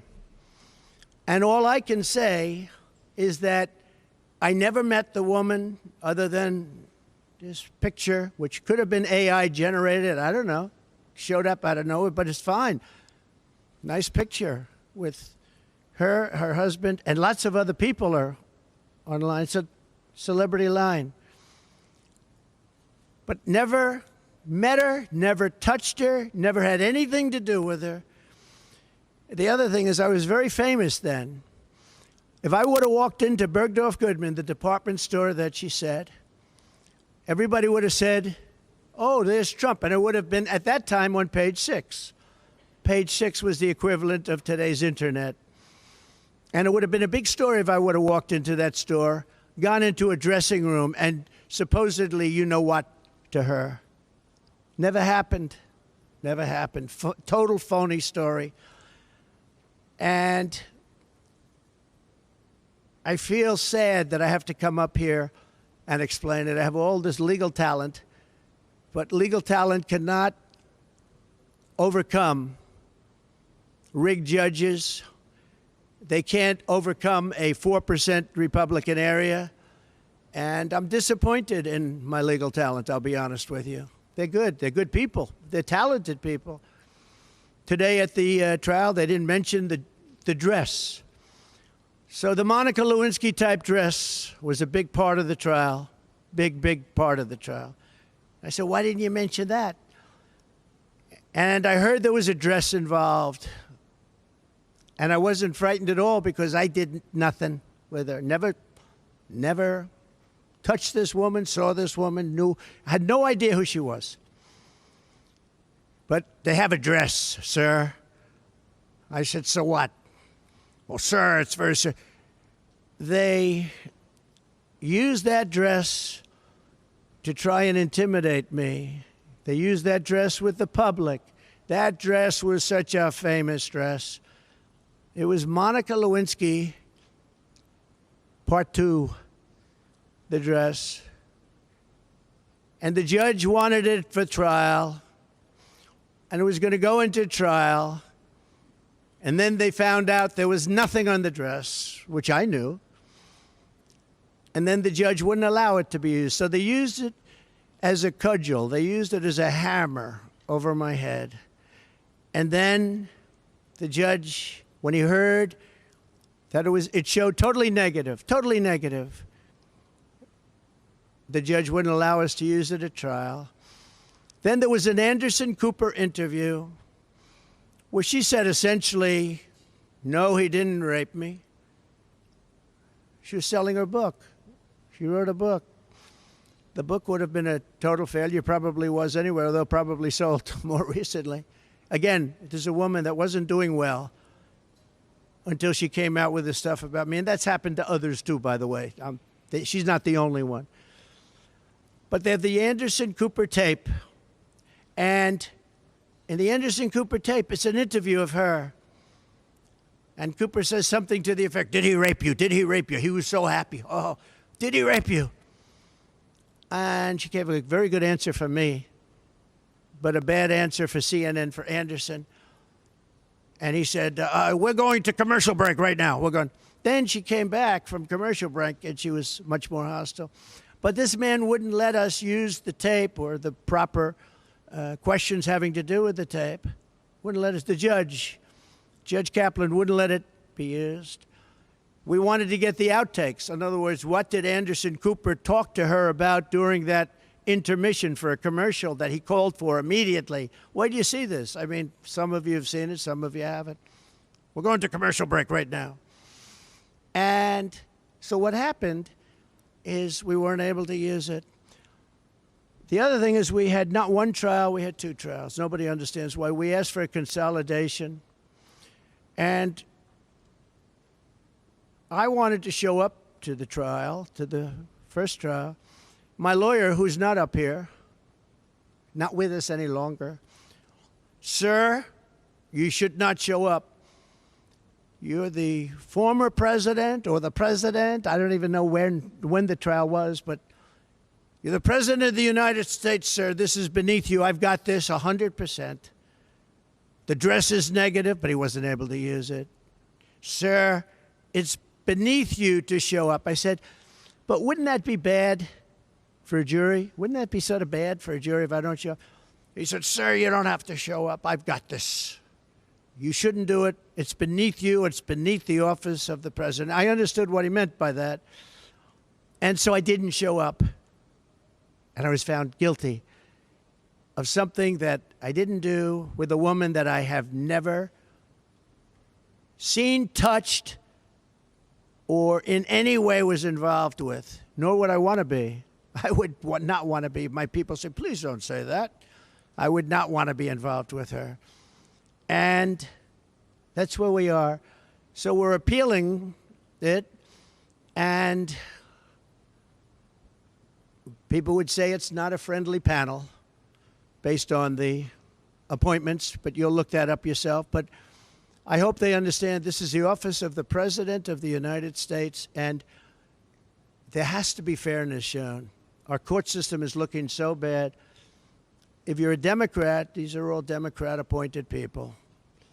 Biden, Clinton, I think others. 3 people. They seem very good today on I mean, they seem absolutely fine, but I've read and I've heard it's not a friendly panel, but I wasn't surprised because I don't get friendly panels. I don't get friendly panels. But where we've had fair judges, where we've had brilliant judges, frankly, I don't know the judge in Florida, Judge Cannon, don't know her at all. But I think she's a brilliant woman. I think she handled a scam. It's a scam case. That's the documents case. That's the case where Biden, who had 10 times more documents, took all this stuff for years, 50 years, and he was exonerated. Of course, they said he was incompetent, so he wasn't fit. So he was exonerated based on that. But me, I don't get exonerated so easily. And I had a thing called the Presidential Records Act, which exonerates me. But we won that trial, and the other side plays the ref. Crew and Weissman and all these people. And again, Lisa Monaco should not be involved in this because she's been after Trump for years, and now she's like the second person at the DOJ. But she's with all these people. And they're playing the ref, and they say terrible things about judges. They do it with the Supreme Court justices because they think they're going to intimidate them. I think it should be illegal. That's what the DOJ should look into, the legality of these people taking a brilliant judge and demeaning her and taking other people that are fair and solid and demeaning them. It's called playing the ref. Nobody did it better than the late, great Bobby Knight basketball coach. He would play, he would scream at those refs and everything and they'd say, Bobby, you're not going to get the decision overturned. Yep, but the next one I will. And he was right. He was a great basketball coach. Last coach to have an undefeated season. The last coach in basketball to have it many years ago. He also endorsed me, but he played the ref. These people are playing the ref when they are allowed to call for recusal, impeachment of a judge because they're not getting their way. And for some reason, the other side doesn't do that. They don't do that. The other side is much softer. Republicans play it a lot softer, but they play it legitimately. So I'm going to ask, if I might, Will Scharf to come up, just say a couple of words about what took place today. One of our attorneys working on this it's a ridiculous case. Remember, it never happened. It was made up for political reasons. And the DOJ is behind everything. Every one of these cases. It's political interference. It's a witch hunt, just like the fake Russia scam was a witch hunt.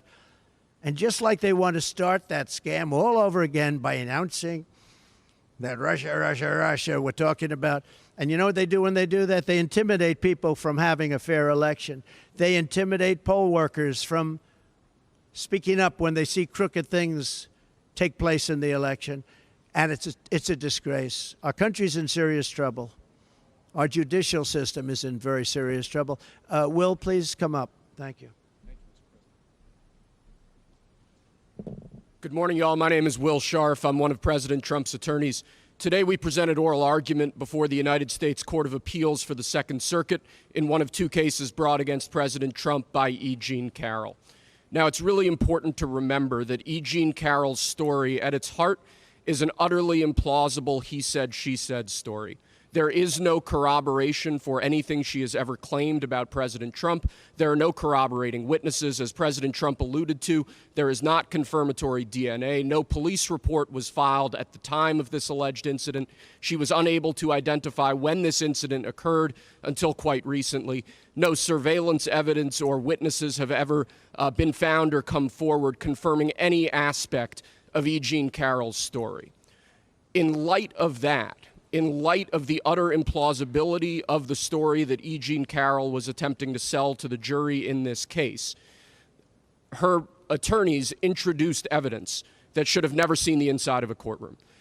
Utterly insane efforts to introduce propensity witnesses, Jessica Leeds and Natasha Stoynoff, most notably, in an unfair and improper effort to buttress E. Jean Carroll's failed attempt to assault President Trump.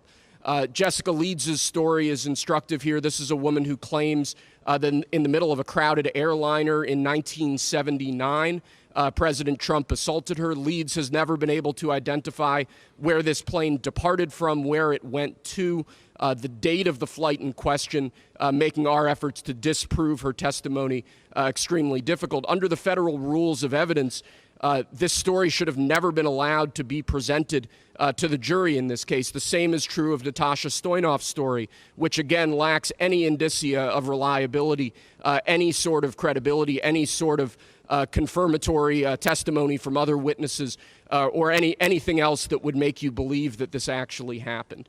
So on the one hand, you have a judge who allowed in this improper propensity evidence that should not have been allowed in. In our view, that polluted the jury's deliberations in this case. That presented a story to the jury of a series of a pattern of conduct that the jury should not have been considering. And we think that absent that propensity evidence, no fair jury could have reached the verdict that was reached in this case. And as a result, we believe that this verdict needs to be overturned. But there's more than that. In addition to this improper propensity evidence, President Trump and his trial team were prevented from cross-examining E. Jean Carroll and other witnesses on crucial issues in particular relating to political coordination and the political motivation behind this entire lawsuit. This is a lawsuit that was instigated in large part by George Conway, a longtime political foe and adversary of President Trump. This is a lawsuit that was funded by Reid Hoffman, a key political ally of the Biden-Harris administration and a major Democrat donor. We were limited in the evidence we were allowed to present at trial about these crucial facts. We were prevented from cross-examining E. Jean Carroll on aspects of that dynamic that underlies this entire lawsuit. And that, too, unfairly corrupted the jury's deliberations in this case and requires reversal of the jury verdict. I think this political coordination point is particularly important, though. It's important to emphasize, because what we have seen in the last few years is a weaponization by the Biden administration and by their political allies of our legal system and of our courts to unlawfully, unconstitutionally interfere with President Trump's core First Amendment right to run for president. That is a right guaranteed to him by the Constitution. That is the right that his political opponents are attempting to strip away from him. We have seen this in case after case after case where unfair political motives have underlay what should be serious legal proceedings. And I think when you look at this situation in toto, when you look at what the left, when you look at what the Biden-Harris administration is attempting to do to President Trump, this is insane. This is an absolute abuse of our legal system. It's an absolute abuse of the rule of law. It should be deeply offensive, not just to political supporters of President Trump, but to each and every American. With respect to today's appeal, we are hopeful that the Second Circuit understands what's at stake here. We are hopeful that the Second Circuit understands what occurred during this trial, which was an improper use of evidence to buttress E. Jean Carroll's entirely meritless claims on the one hand, and an improper exclusion of evidence that would have informed the jury about the true motivation behind this lawsuit and that we believe would have resulted in a very different verdict. Thank you.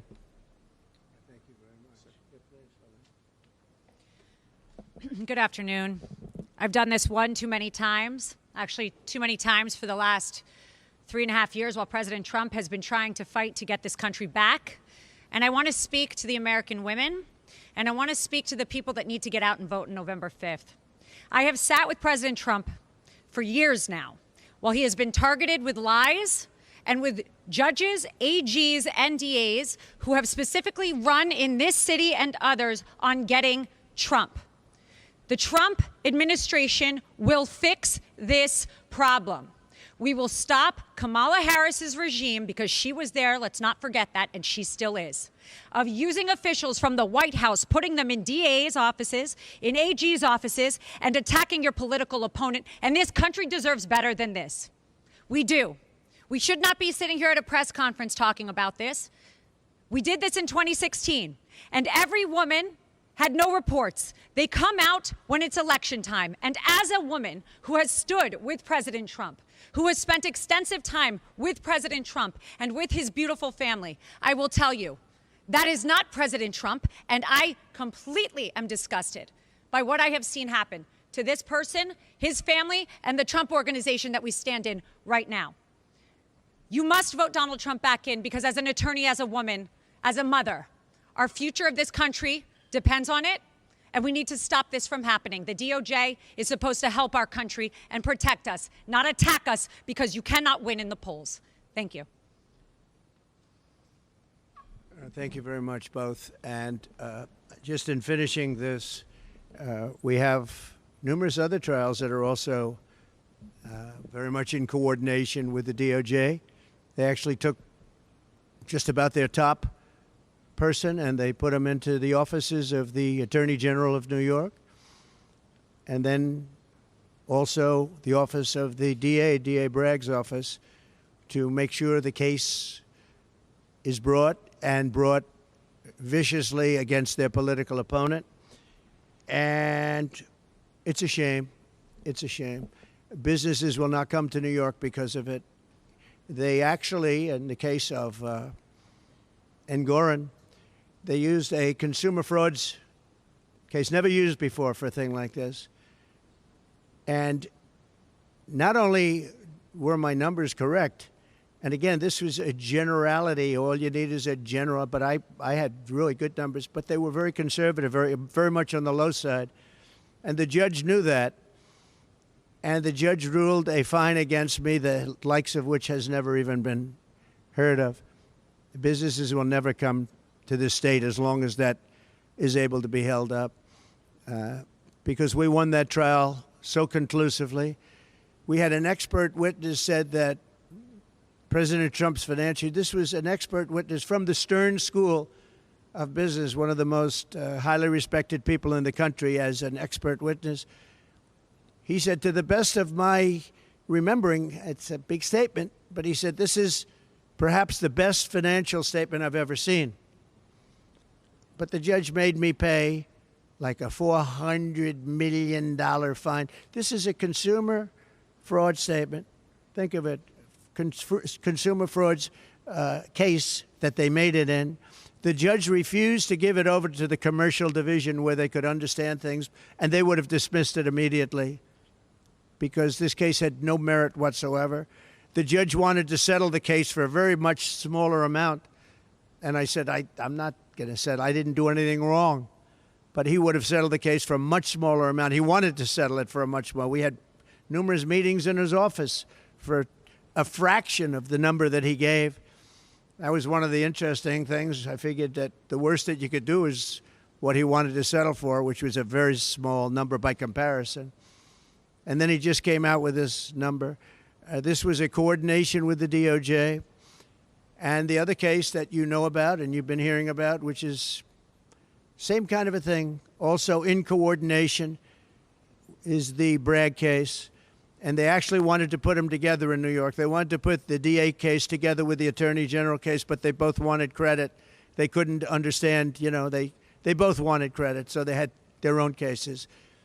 And it's very corrupt in New York, and very, very corrupt. It's a very corrupt place and doing very badly. But when people see what happened, and when they see, I've had so many calls from business people saying, this is just terrible. Today, there was a story about somebody in Southern District who's highly respected, knocking the hell out of both of those cases, say it's an embarrassment they were allowed to be brought. And I'm going to write out a list of things from Alan Dershowitz, Andrew McCarthy, Greg Jarrett, some of the greatest people, all legal scholars, great people, Jonathan Turley, like 10 highly respected, the most highly respected people that quote Calabrese, Judge Calabrese, that quote on cases. And shockingly, they can't even believe it. They said this case should not have been allowed to be brought. And that's about pretty much both cases, but it's about the case that we have in front of Judge Merchan. That case is a disgrace. Should have never been allowed. I did nothing wrong. And he took a non-existent, expired, long expired by the statute of limitations, misdemeanor. He made it into 34 or something more than that counts of felony. Nobody can even believe it. Over nothing. And if you look at that case, he wouldn't allow it. That whole thing was done by an attorney. I had nothing to do with it. That was done by an attorney, a sleazebag named Michael Cohen. And he did the whole thing. And you're allowed to have reliance on attorney. It's called reliance on attorney. You have a reliance on attorney. Attorney's allowed to do things. And all it was is a non-disclosure agreement with somebody that said nothing happened, by the way. I might add that. If you don't mind, I'll add that. We have a statement, nothing happened. And he got a non-disclosure agreement. He did it on his own, and this judge refused to allow us to use that as a defense, the attorney-client defense, which is very standard. Other people have never heard that you're not allowed to use it. But he's the one that did it because I was running for president and running the country. He's the one that did it. So all of these cases are a disgrace. But the case that we had today, downtown, I wish we could have mentioned the dress. Again, got the idea from Monica Lewinsky, but it was negative, wasn't allowed to be used. I wish we could have mentioned many of the other things, and I certainly wish we could have gone to CNN and got the outtakes, what's called the outtakes. What did Anderson Cooper tell her during the commercial? I'd love to find that out. So that's where we are. We have a very corrupt system of laws, but in that system we have some very good judges also, and I think in the end the good judges will prevail. And I hope Democrat-appointed judges can see a scam like this, where somebody just makes up a story, probably out of Law and Order. I don't know, she made it up out of somewhere, but check out the Law and Order episode that we're talking about. Make up a story, and I end up getting sued. And by the way, the punishment is like $89 million, and wouldn't have two cases. It should have been one case. But two cases is better because you get double bad publicity. We asked the judge, could you consolidate the cases, same case? And he refused to do so. He wanted two cases. So two cases, two sets of lawyers, two everything. It's really, really very disgraceful. Let me talk about job numbers because, as you know, they just came out, and they're a basic disaster. They are really bad. You had numbers that are shocking. Native-born Americans, we lost 1.3 million jobs, while foreign-born Americans were able to take all of those jobs. So foreigners coming in illegally, largely illegally, into our country, took the jobs of native-born Americans. And I've been telling you that's what's going to happen, because we have millions and millions of people pouring into our country, many from prisons and jails and mental institutions and insane asylums. Traffickers, human traffickers, women traffickers, sex traffickers, which, by the way, that's the kind of thing that people should be looking at because it's horrible. And it's turning out that migrant crime is far worse than any crime that we've ever experienced. If you look at Aurora, Colorado, they're taking over the place. They took over buildings, and this is just the beginning. You haven't seen anything yet. You haven't seen any. They've allowed well over 20 million people, in my opinion. Other people say, well, it's only 13. No, it's much more than 20. I think it's much more than 20.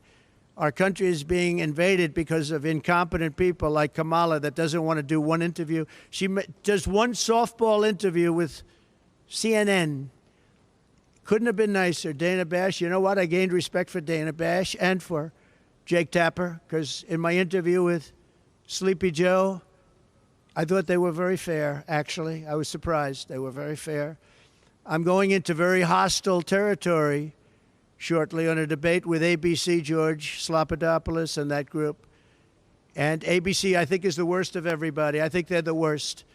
They're the nastiest. They're as bad as you can be. They're worse than NBC, which is saying a lot.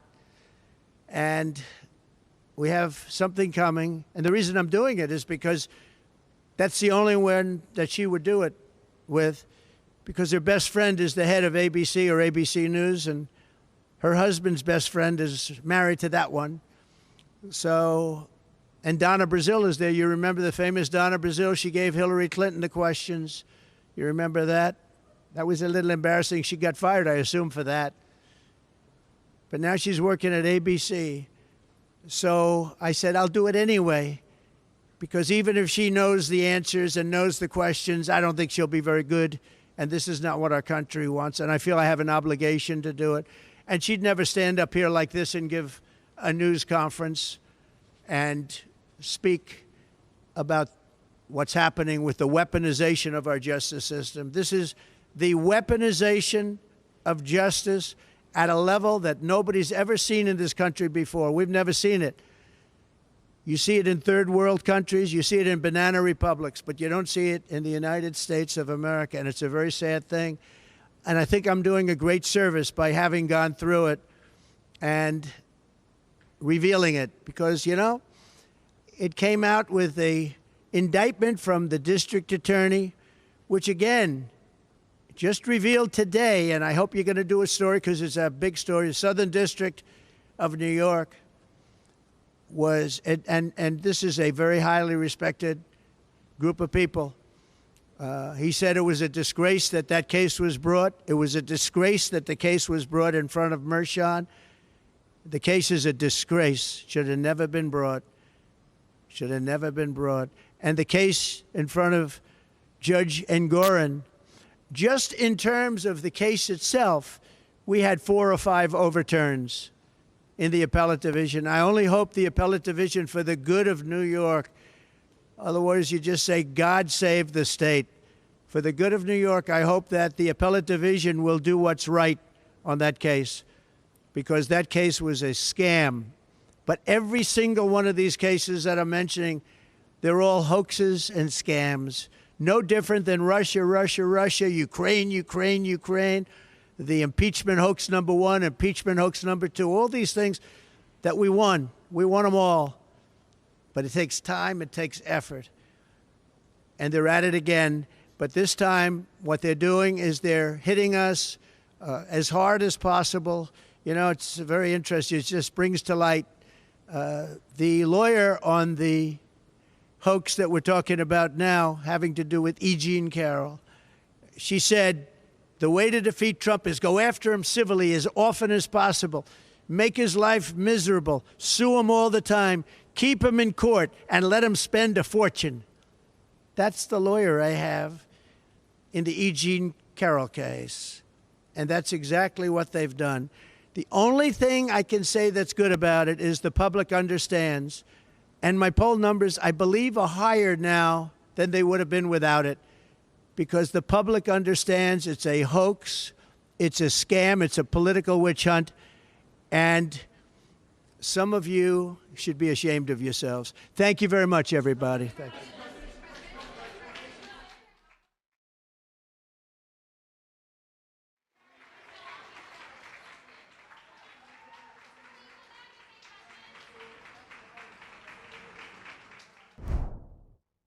All right, and you just watched Trump addressing the Jean Carroll case at a press conference in New York City. So essentially what he was talking about was he was pushing back against all of the allegations presented in that case. So Trump was saying that he never met E. Jean Carroll, that the case is completely improbable, according to his words, and Trump is questioning his treatment under the law, whether he is being treated fairly by the legal system. He's also highlighting the timing, right, of all these cases coming at him during his presidential bid for the White House in 2024, highlighting all that. And one other thing that Trump has said that is the other side, this is a quote from Trump, the other side is playing the ref.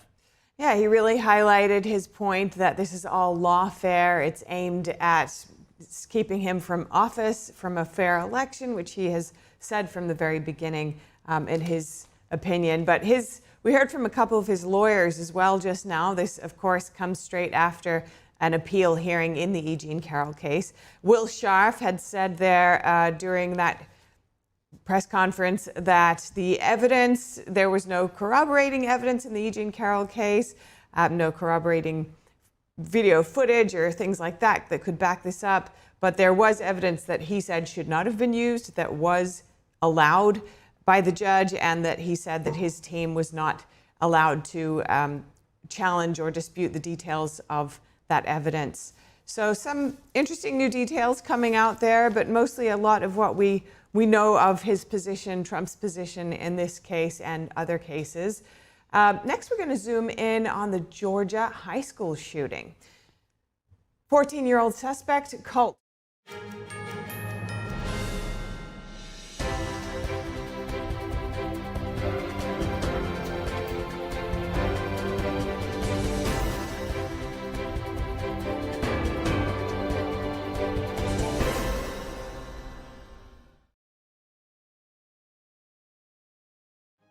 Will radical lies determine your child's future, or will timeless truths? Fathom the Good equips children with wisdom against the world. Our homeschool curriculum teaches high schoolers to think critically. We provide primary texts, original content, reasoning tools, and mentoring videos to help them transform America. Teach your children to navigate the world's woke confusion. Teach them to fathom the good. We design Native Path products to restore essential nutrients missing from the modern diet. This is what being on the path is all about. We're more than a health and wellness brand, we're a community.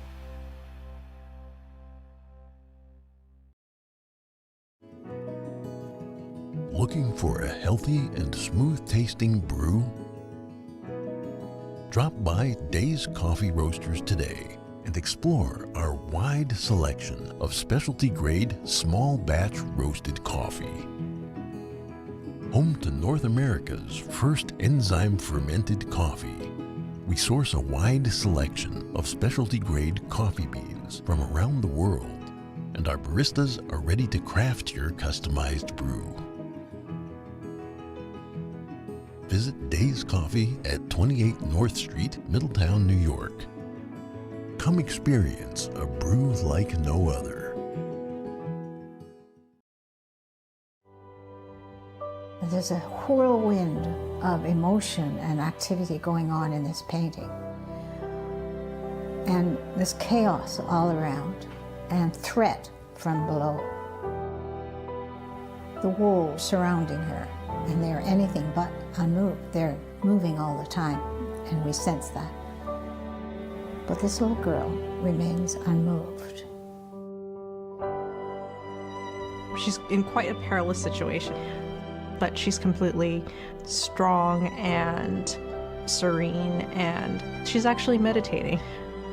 It was very, very well liked because no matter what culture or what sort of walk of life you're from, I think people, they see it and they immediately understand what that energy, what that message is, and they're drawn to it because everybody kind of needs a little bit of that in their own life, of, you know, the steadfast calmness and something to hold on to. It's definitely an inner peace in the midst of something very chaotic, and for a lot of people right now, the whole world is very, very chaotic, so I guess that's another reason why so many people are very drawn to this.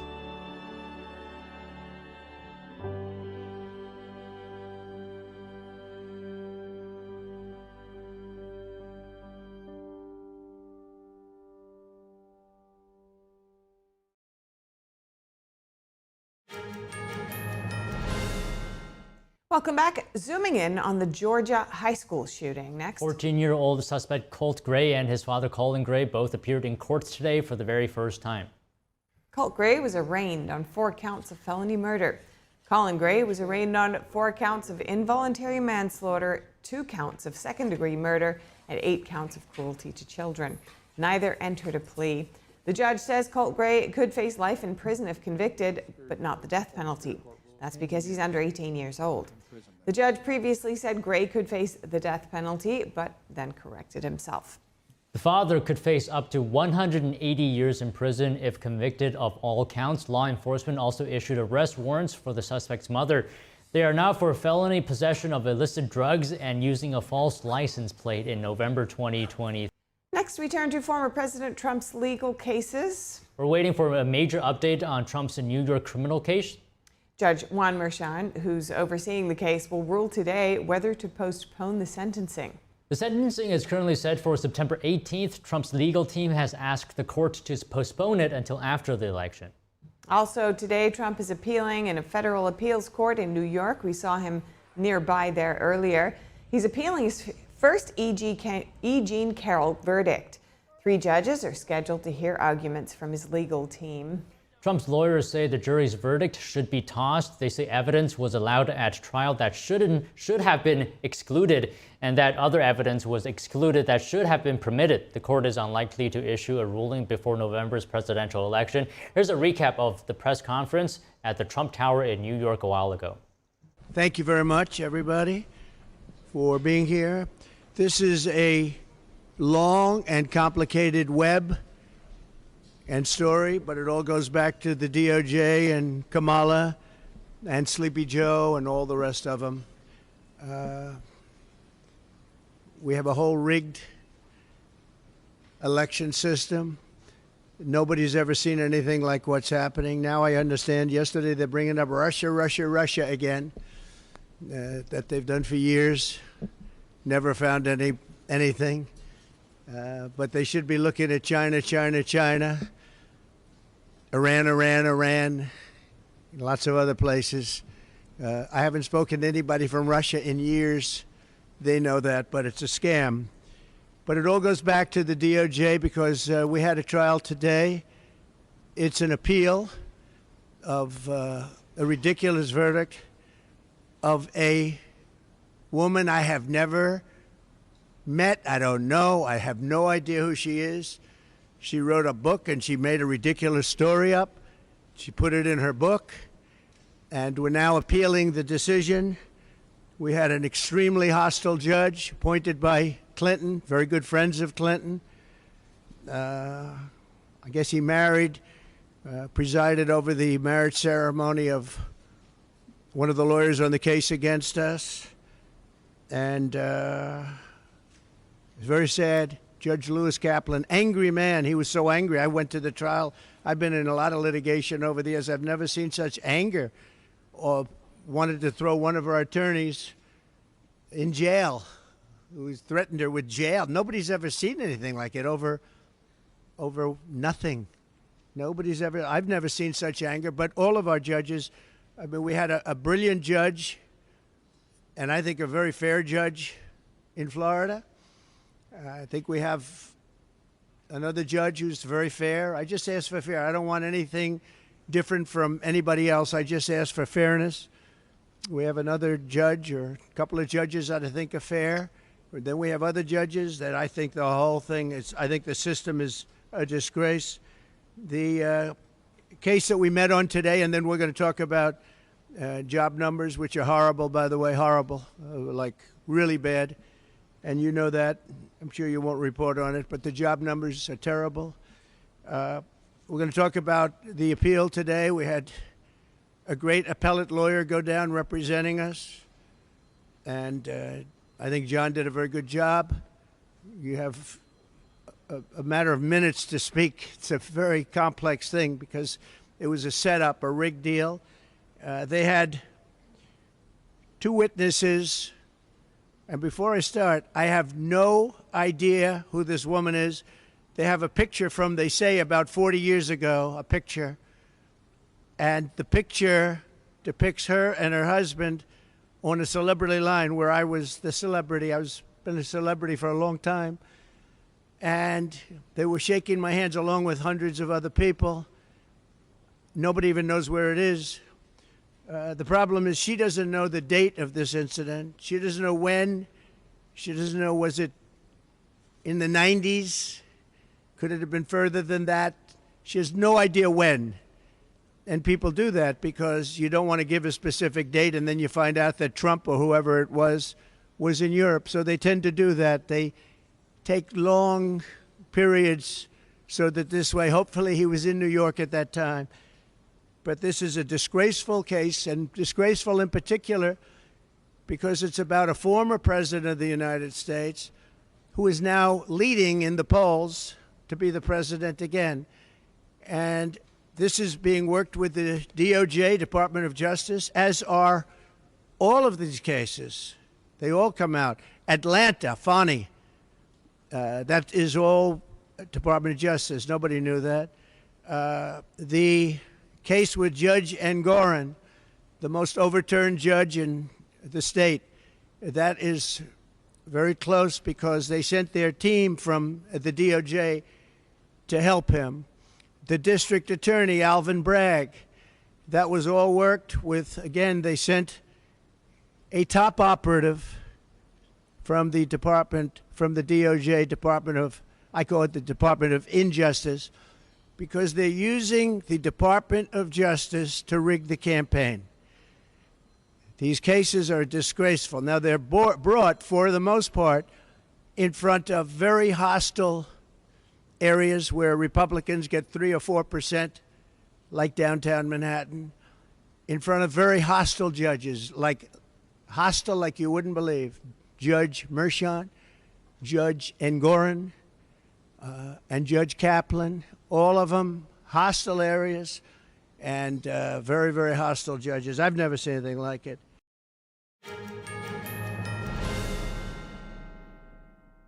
I'm Richard Karn, and I love my hose. It ain't those old hoses. This is my hose. The new Pocket Hose Copper Bullet, now infused with real copper, so your water is always clean and lead-free. Just turn on the water and watch your hose grow and grow. And when you turn off the water, away it goes. Our new inner tube uses 3 layers of high-strength latex on the inside. Then it's wrapped in a new polymer filament jacket, 3 times stronger than the other hoses. But my favorite part of our new hose build, the oversized, easy-to-grip fittings. Get the super light 25-foot Pocket Hose Copper Bullet today for only $29.99. But wait, call now and get our copper spray nozzle with our exclusive thumb drive free. This is an exclusive release of our newest Pocket Hose. Order now. Call 1-800-960-8919. That's 1-800-960-8919 or visit copperbullet.hose.com. Order now. There's cultures that have been lost, but this culture hasn't been.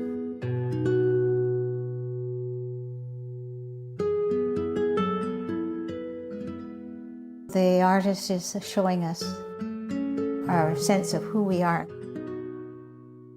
where we came from.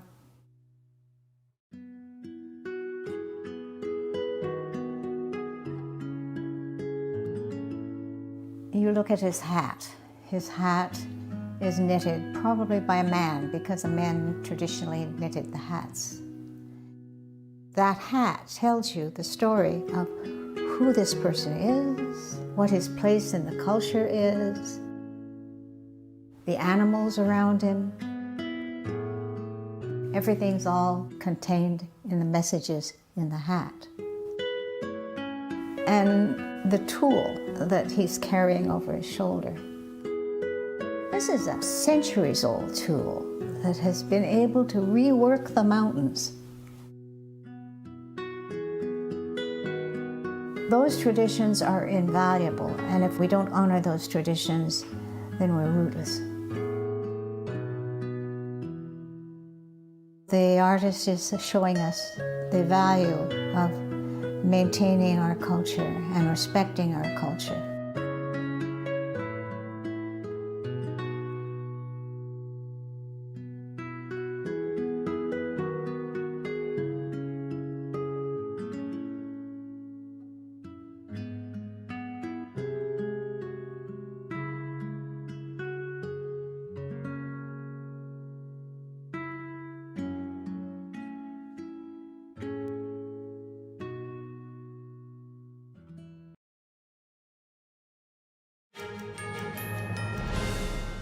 Welcome back. A proposed 28% capital gains tax is now making headlines as Vice President Kamala Harris outlines her policies. With the election season now in the home stretch, who has a better economic plan for the country? NTD's Sam Wong was out at the National Mall to hear from voters. So Trump versus Harris, who do you think has a better economic plan?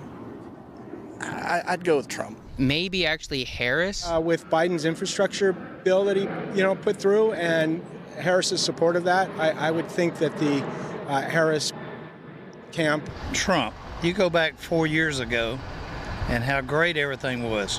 I did much better under Trump 4 years ago or 3.5 years ago, so I'm leaning more that way. But right now, my 401k looks fabulous. They're both for Social Security freezes, which I'm on a fixed income now, other than 401ks, of course. So right now, I'd have to say I'd go with Harris. So I want to kind of shift our focus to the 28% capital gain tax that Harris recently proposed. What do you make of that policy? That's the way she's collecting the money to give it away. I enjoy paying the 28% versus 36%. It might cause at least those like billionaires not to be able to hoard their assets so much because they usually just take out loans against it. We're given opportunity to grow wealth amongst ourselves, and if we get to that point, then we need to share the benefits that we have gained out of growing that wealth. So where do you think the threshold is? Any day anymore, $1 million doesn't seem to be very high. So I'm not sure what the threshold would be. We've got money saved, and when I pull that out, the capital gains, I don't like that to be taxed. I've saved that money after I was taxed, and then I get taxed when I pull it out. If people are making that kind of money, they're buying the big ticket items that keep people working. You're getting a break to start a business. You're taking that risk in an adventure. Why get penalized if your business is a success? I don't agree with that. Former independent presidential candidate Robert F. Kennedy Jr. has successfully withdrawn his name from Wyoming's ballot. Kennedy has endorsed former President Trump, and he's trying to get off the ballot in swing states to avoid becoming a spoiler. Vice President Kamala Harris and former President Donald Trump will be facing off soon in Philadelphia in a debate, and NTD will have on-the-ground coverage, in-depth analysis, and a lot more prepared for you during our pre- and post-debate show on The Nation Decides 2024. It's going to be presented by Steve Lance and Tiffany Meyer. Watch it next Tuesday, September 10th at 8 p.m. Eastern Time. FBI agents this week reportedly seized phones from New York City's police commissioner and at least 4 top deputies to Mayor Eric Adams. The searches are the latest as the Adams administration continues to be the subject of federal probes. NTD's Andrew Thomas has the latest developments. On Wednesday, according to multiple media reports, the FBI seized electronic devices from city officials, including First Deputy Mayor Sheena Wright, Philip Banks, the Deputy Mayor for Public Safety, his brother David Banks, the city's school chancellor, and Timothy Pearson, a mayoral advisor. Federal prosecutors previously named Banks as an unindicted co-conspirator in an investigation into a police bribery scheme during former Mayor Bill de Blasio's administration. Banks confirmed in a statement today that he is cooperating with a federal inquiry, but said he cannot comment any further on the matter. Banks abruptly retired in 2014, but returned to city government after Adams took office in 2022. Pearson is currently facing multiple lawsuits accusing him of sexually harassing female employees. He's facing a separate investigation for his role in a brawl at a shelter for homeless migrants as well. Federal investigators also reportedly seized devices from the home of Police Commissioner Edward Caban. Adams appointed Caban, a veteran NYPD official, as police commissioner last summer. Adams, a retired police captain, has denied any wrongdoing and says his administration is cooperating. Federal agents also seized the mayor's phones and iPad in November. Earlier this summer, his campaign and City Hall received subpoenas from federal prosecutors. The NYPD told NTD that it is aware of an investigation by the U.S. Attorney's Office for the Southern District of New York involving members of service. The spokesperson added that the department is fully cooperating in the investigation. He referred questions to the U.S. Attorney. Andrew Thomas, NTD News. NTD has reached out to the mayor's office for comment as well, but didn't hear back before airtime. Now, New York Governor Kathy Hochul signed a new law yesterday. It requires retailers to boost safety protections for store workers. This includes requiring major chains to add panic buttons in all New York State locations. Unions representing retail workers had pushed for the new law known as the Retail Worker Safety Act. The effort followed the high-profile shootings in the state and some retail executives citing a rise in retail crime. Walmart argued against the panic button idea, citing concerns about false alarms. Others expressed worries about the associated costs. The requirement to add panic buttons at a retail workplace is a first among U.S. states. This provision of the law will take effect on January 1st, 2027. The U.S. economy created fewer jobs than projected in August. Jobs data falling short of expectations for the second consecutive month. The number of full-time positions plummeted. Much of the job creation was concentrated in construction, healthcare, government, and social assistance. According to data released Friday by the Bureau of Labor Statistics, employers added an estimated 142,000 jobs last month, but the two prior months' numbers were revised down by a total of 87,000 jobs. The unemployment rate remained pretty much unchanged at 4.2%. Acting Labor Secretary reacted to the jobs report. Take a listen. This is another jobs report that demonstrates that our economy continues to grow, that job numbers continue to increase, and the unemployment rate still remains historically low. Remember, a few years ago, most people predicted this would not be possible to get to an unemployment rate at or near 4% this quickly and to have the kind of job growth that we've had. Nearly 16 million created since President Biden and Vice President Harris came into office. Now, some good news for drivers. The oil market is in another tailspin and gas prices are falling fast. Gas prices in the U.S. fell to a fresh 6-month low of $3.31 a gallon yesterday. That's down 50 cents from last year, according to AAA. Drivers in 10 states, including Texas, Kentucky, and Kansas, are paying less than $3 a gallon on average. And experts are expecting 9 more states will also drop below $3 a gallon in the next 2 weeks.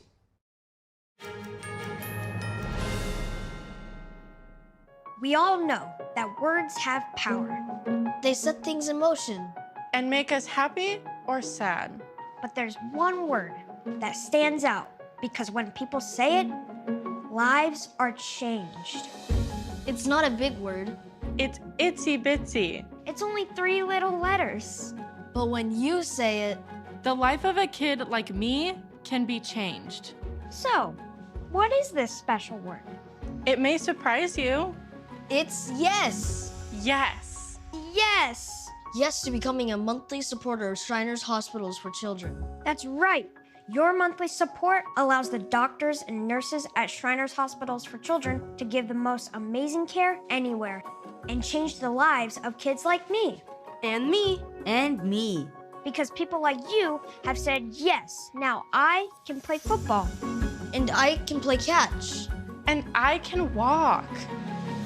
So what do you say? Will you say yes right now? It's so easy. All you have to do is pick up the phone or go to loveshriners.org right now and say yes. When you say yes to giving just $19 a month, only 63 cents a day, we'll send you this adorable Love to the Rescue blanket as a reminder of all the kids you're helping every day. My life is filled with possibility because of the monthly support of people just like you who called the number on your screen and said yes. Yes. Yes. Yes. Your yes is making a difference in my life and the lives of so many other kids like me. Thank you. Thank you. Thank you. Thank you. Thank you for giving. Please call or go online now. If operators are busy, call again or go to loveshriners.org to say yes right away.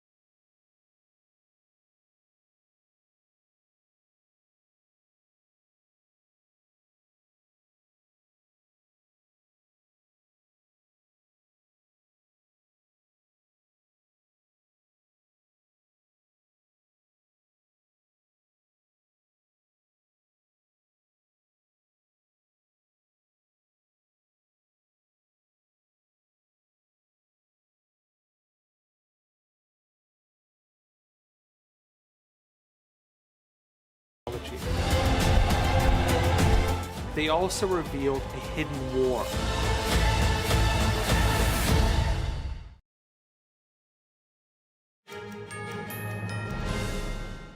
The U.S. pledges another $250 million in weaponry for Ukraine. Defense Secretary Lloyd Austin made the announcement at a gathering of allies today. We're meeting at a dynamic moment. Ukraine continues to seize the initiative on the battlefield. And Ukraine's troops are now conducting an operation in Russia's Kursk region. The Kremlin's army of aggression is now on the defensive on its own turf. So I'm pleased to say that President Biden will announce today an additional $250 million security assistance package for Ukraine. It will surge more capabilities to meet Ukraine's evolving requirements and will deliver them at the speed of war. Ukraine's allies are meeting at Ramstein Air Base in Germany. Austin pointed to Ukraine's Kursk offensive as an example of its battlefield accomplishments. The defense secretary says the new aid will meet Ukraine's evolving requirements and that the weapons will be delivered quickly. The announcement comes at a high-risk moment for Ukraine. Troops are advancing into Russia's Kursk region as Russian forces are attacking Ukraine's eastern flank. Ukrainian President Volodymyr Zelensky also attended the gathering today. Right now, allies don't allow Ukraine to use long-range weapons against Russia. Zelensky once again asked them to change the policy. We think it is wrong that there are such steps. We need to have this long-range capability not only on the occupied territory of Ukraine, but also on the Russian territory. Yes, so that Russia is motivated to seek peace. Today was the first time Zelensky joined the gathering of defense ministers at the airbase in Germany. He said Ukraine's Kursk offensive had turned the tables on Russia. Zelensky previously stated that a major goal of the incursion is to have more leverage during the peace talks with Russia. During today's gathering, he also appealed to the people of Russia and Russian soldiers. Zelensky says they have to decide between peace or Putin. NATO Secretary General Jens Stoltenberg is telling China to stop supporting Russia's war on Ukraine. He says its support is one of the main reasons the war has dragged on so long. China cannot continue to fuel the largest military conflict in Europe without this impacting Beijing's interests and reputation. Stoltenberg added that China is enabling the war. It's transferring weapons, components, equipment, and raw materials to Russia. China has pushed back on those accusations. Ukrainian President Volodymyr Zelensky said he does not want China to act as a mediator, but he hopes Beijing will put greater pressure on Moscow to end the war. Meanwhile, German officials are considering plans to send illegal immigrants to Rwanda and would make use of asylum processing facilities built by Britain as part of a now scrapped plan. NTD's international correspondent Malcolm Hudson has this report. Germany is considering sending migrants to Rwanda.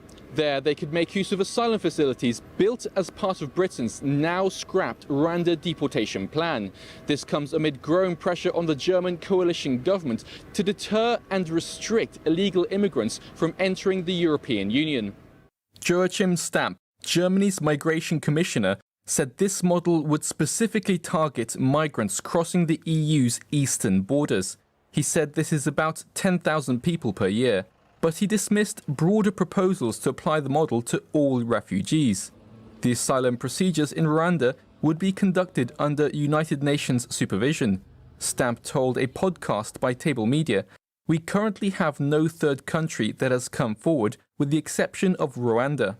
The asylum facilities were originally intended for Britain's 2022 plan to send illegal immigrants to the East African nation. It sought to deter migrants planning on crossing the English Channel in small boats with the threat of deportation. The Rwanda plan was scrapped by British Prime Minister Keir Starmer's new government in July, who called it a gimmick. Downing Street said it would not comment on the discussions between two foreign governments. The German ambassador to the UK, Miguel Berger, clarified that unlike the UK's scrapped plan, this is not a deportation plan, but instead about processing asylum applications in third countries under international humanitarian law.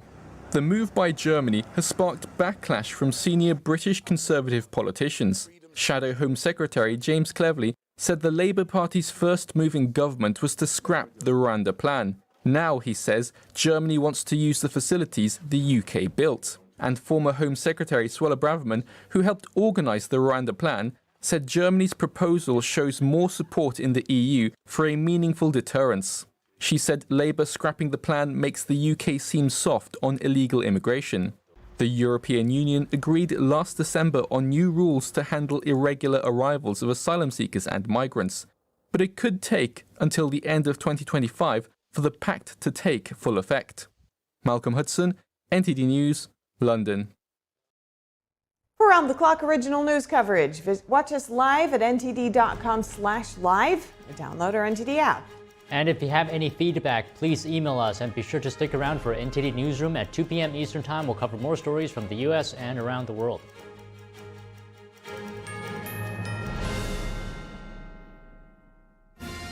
A new matchup in a historic election, facing off on stage in Philadelphia. You can always trust me to put country above party. We will save our country. We will save our economy. Watch our live pre- and post-debate coverage of the second presidential debate with Steve Lance and Tiffany Meyer on The Nation Decides, September 10th at 8 p.m. Eastern on NTD News.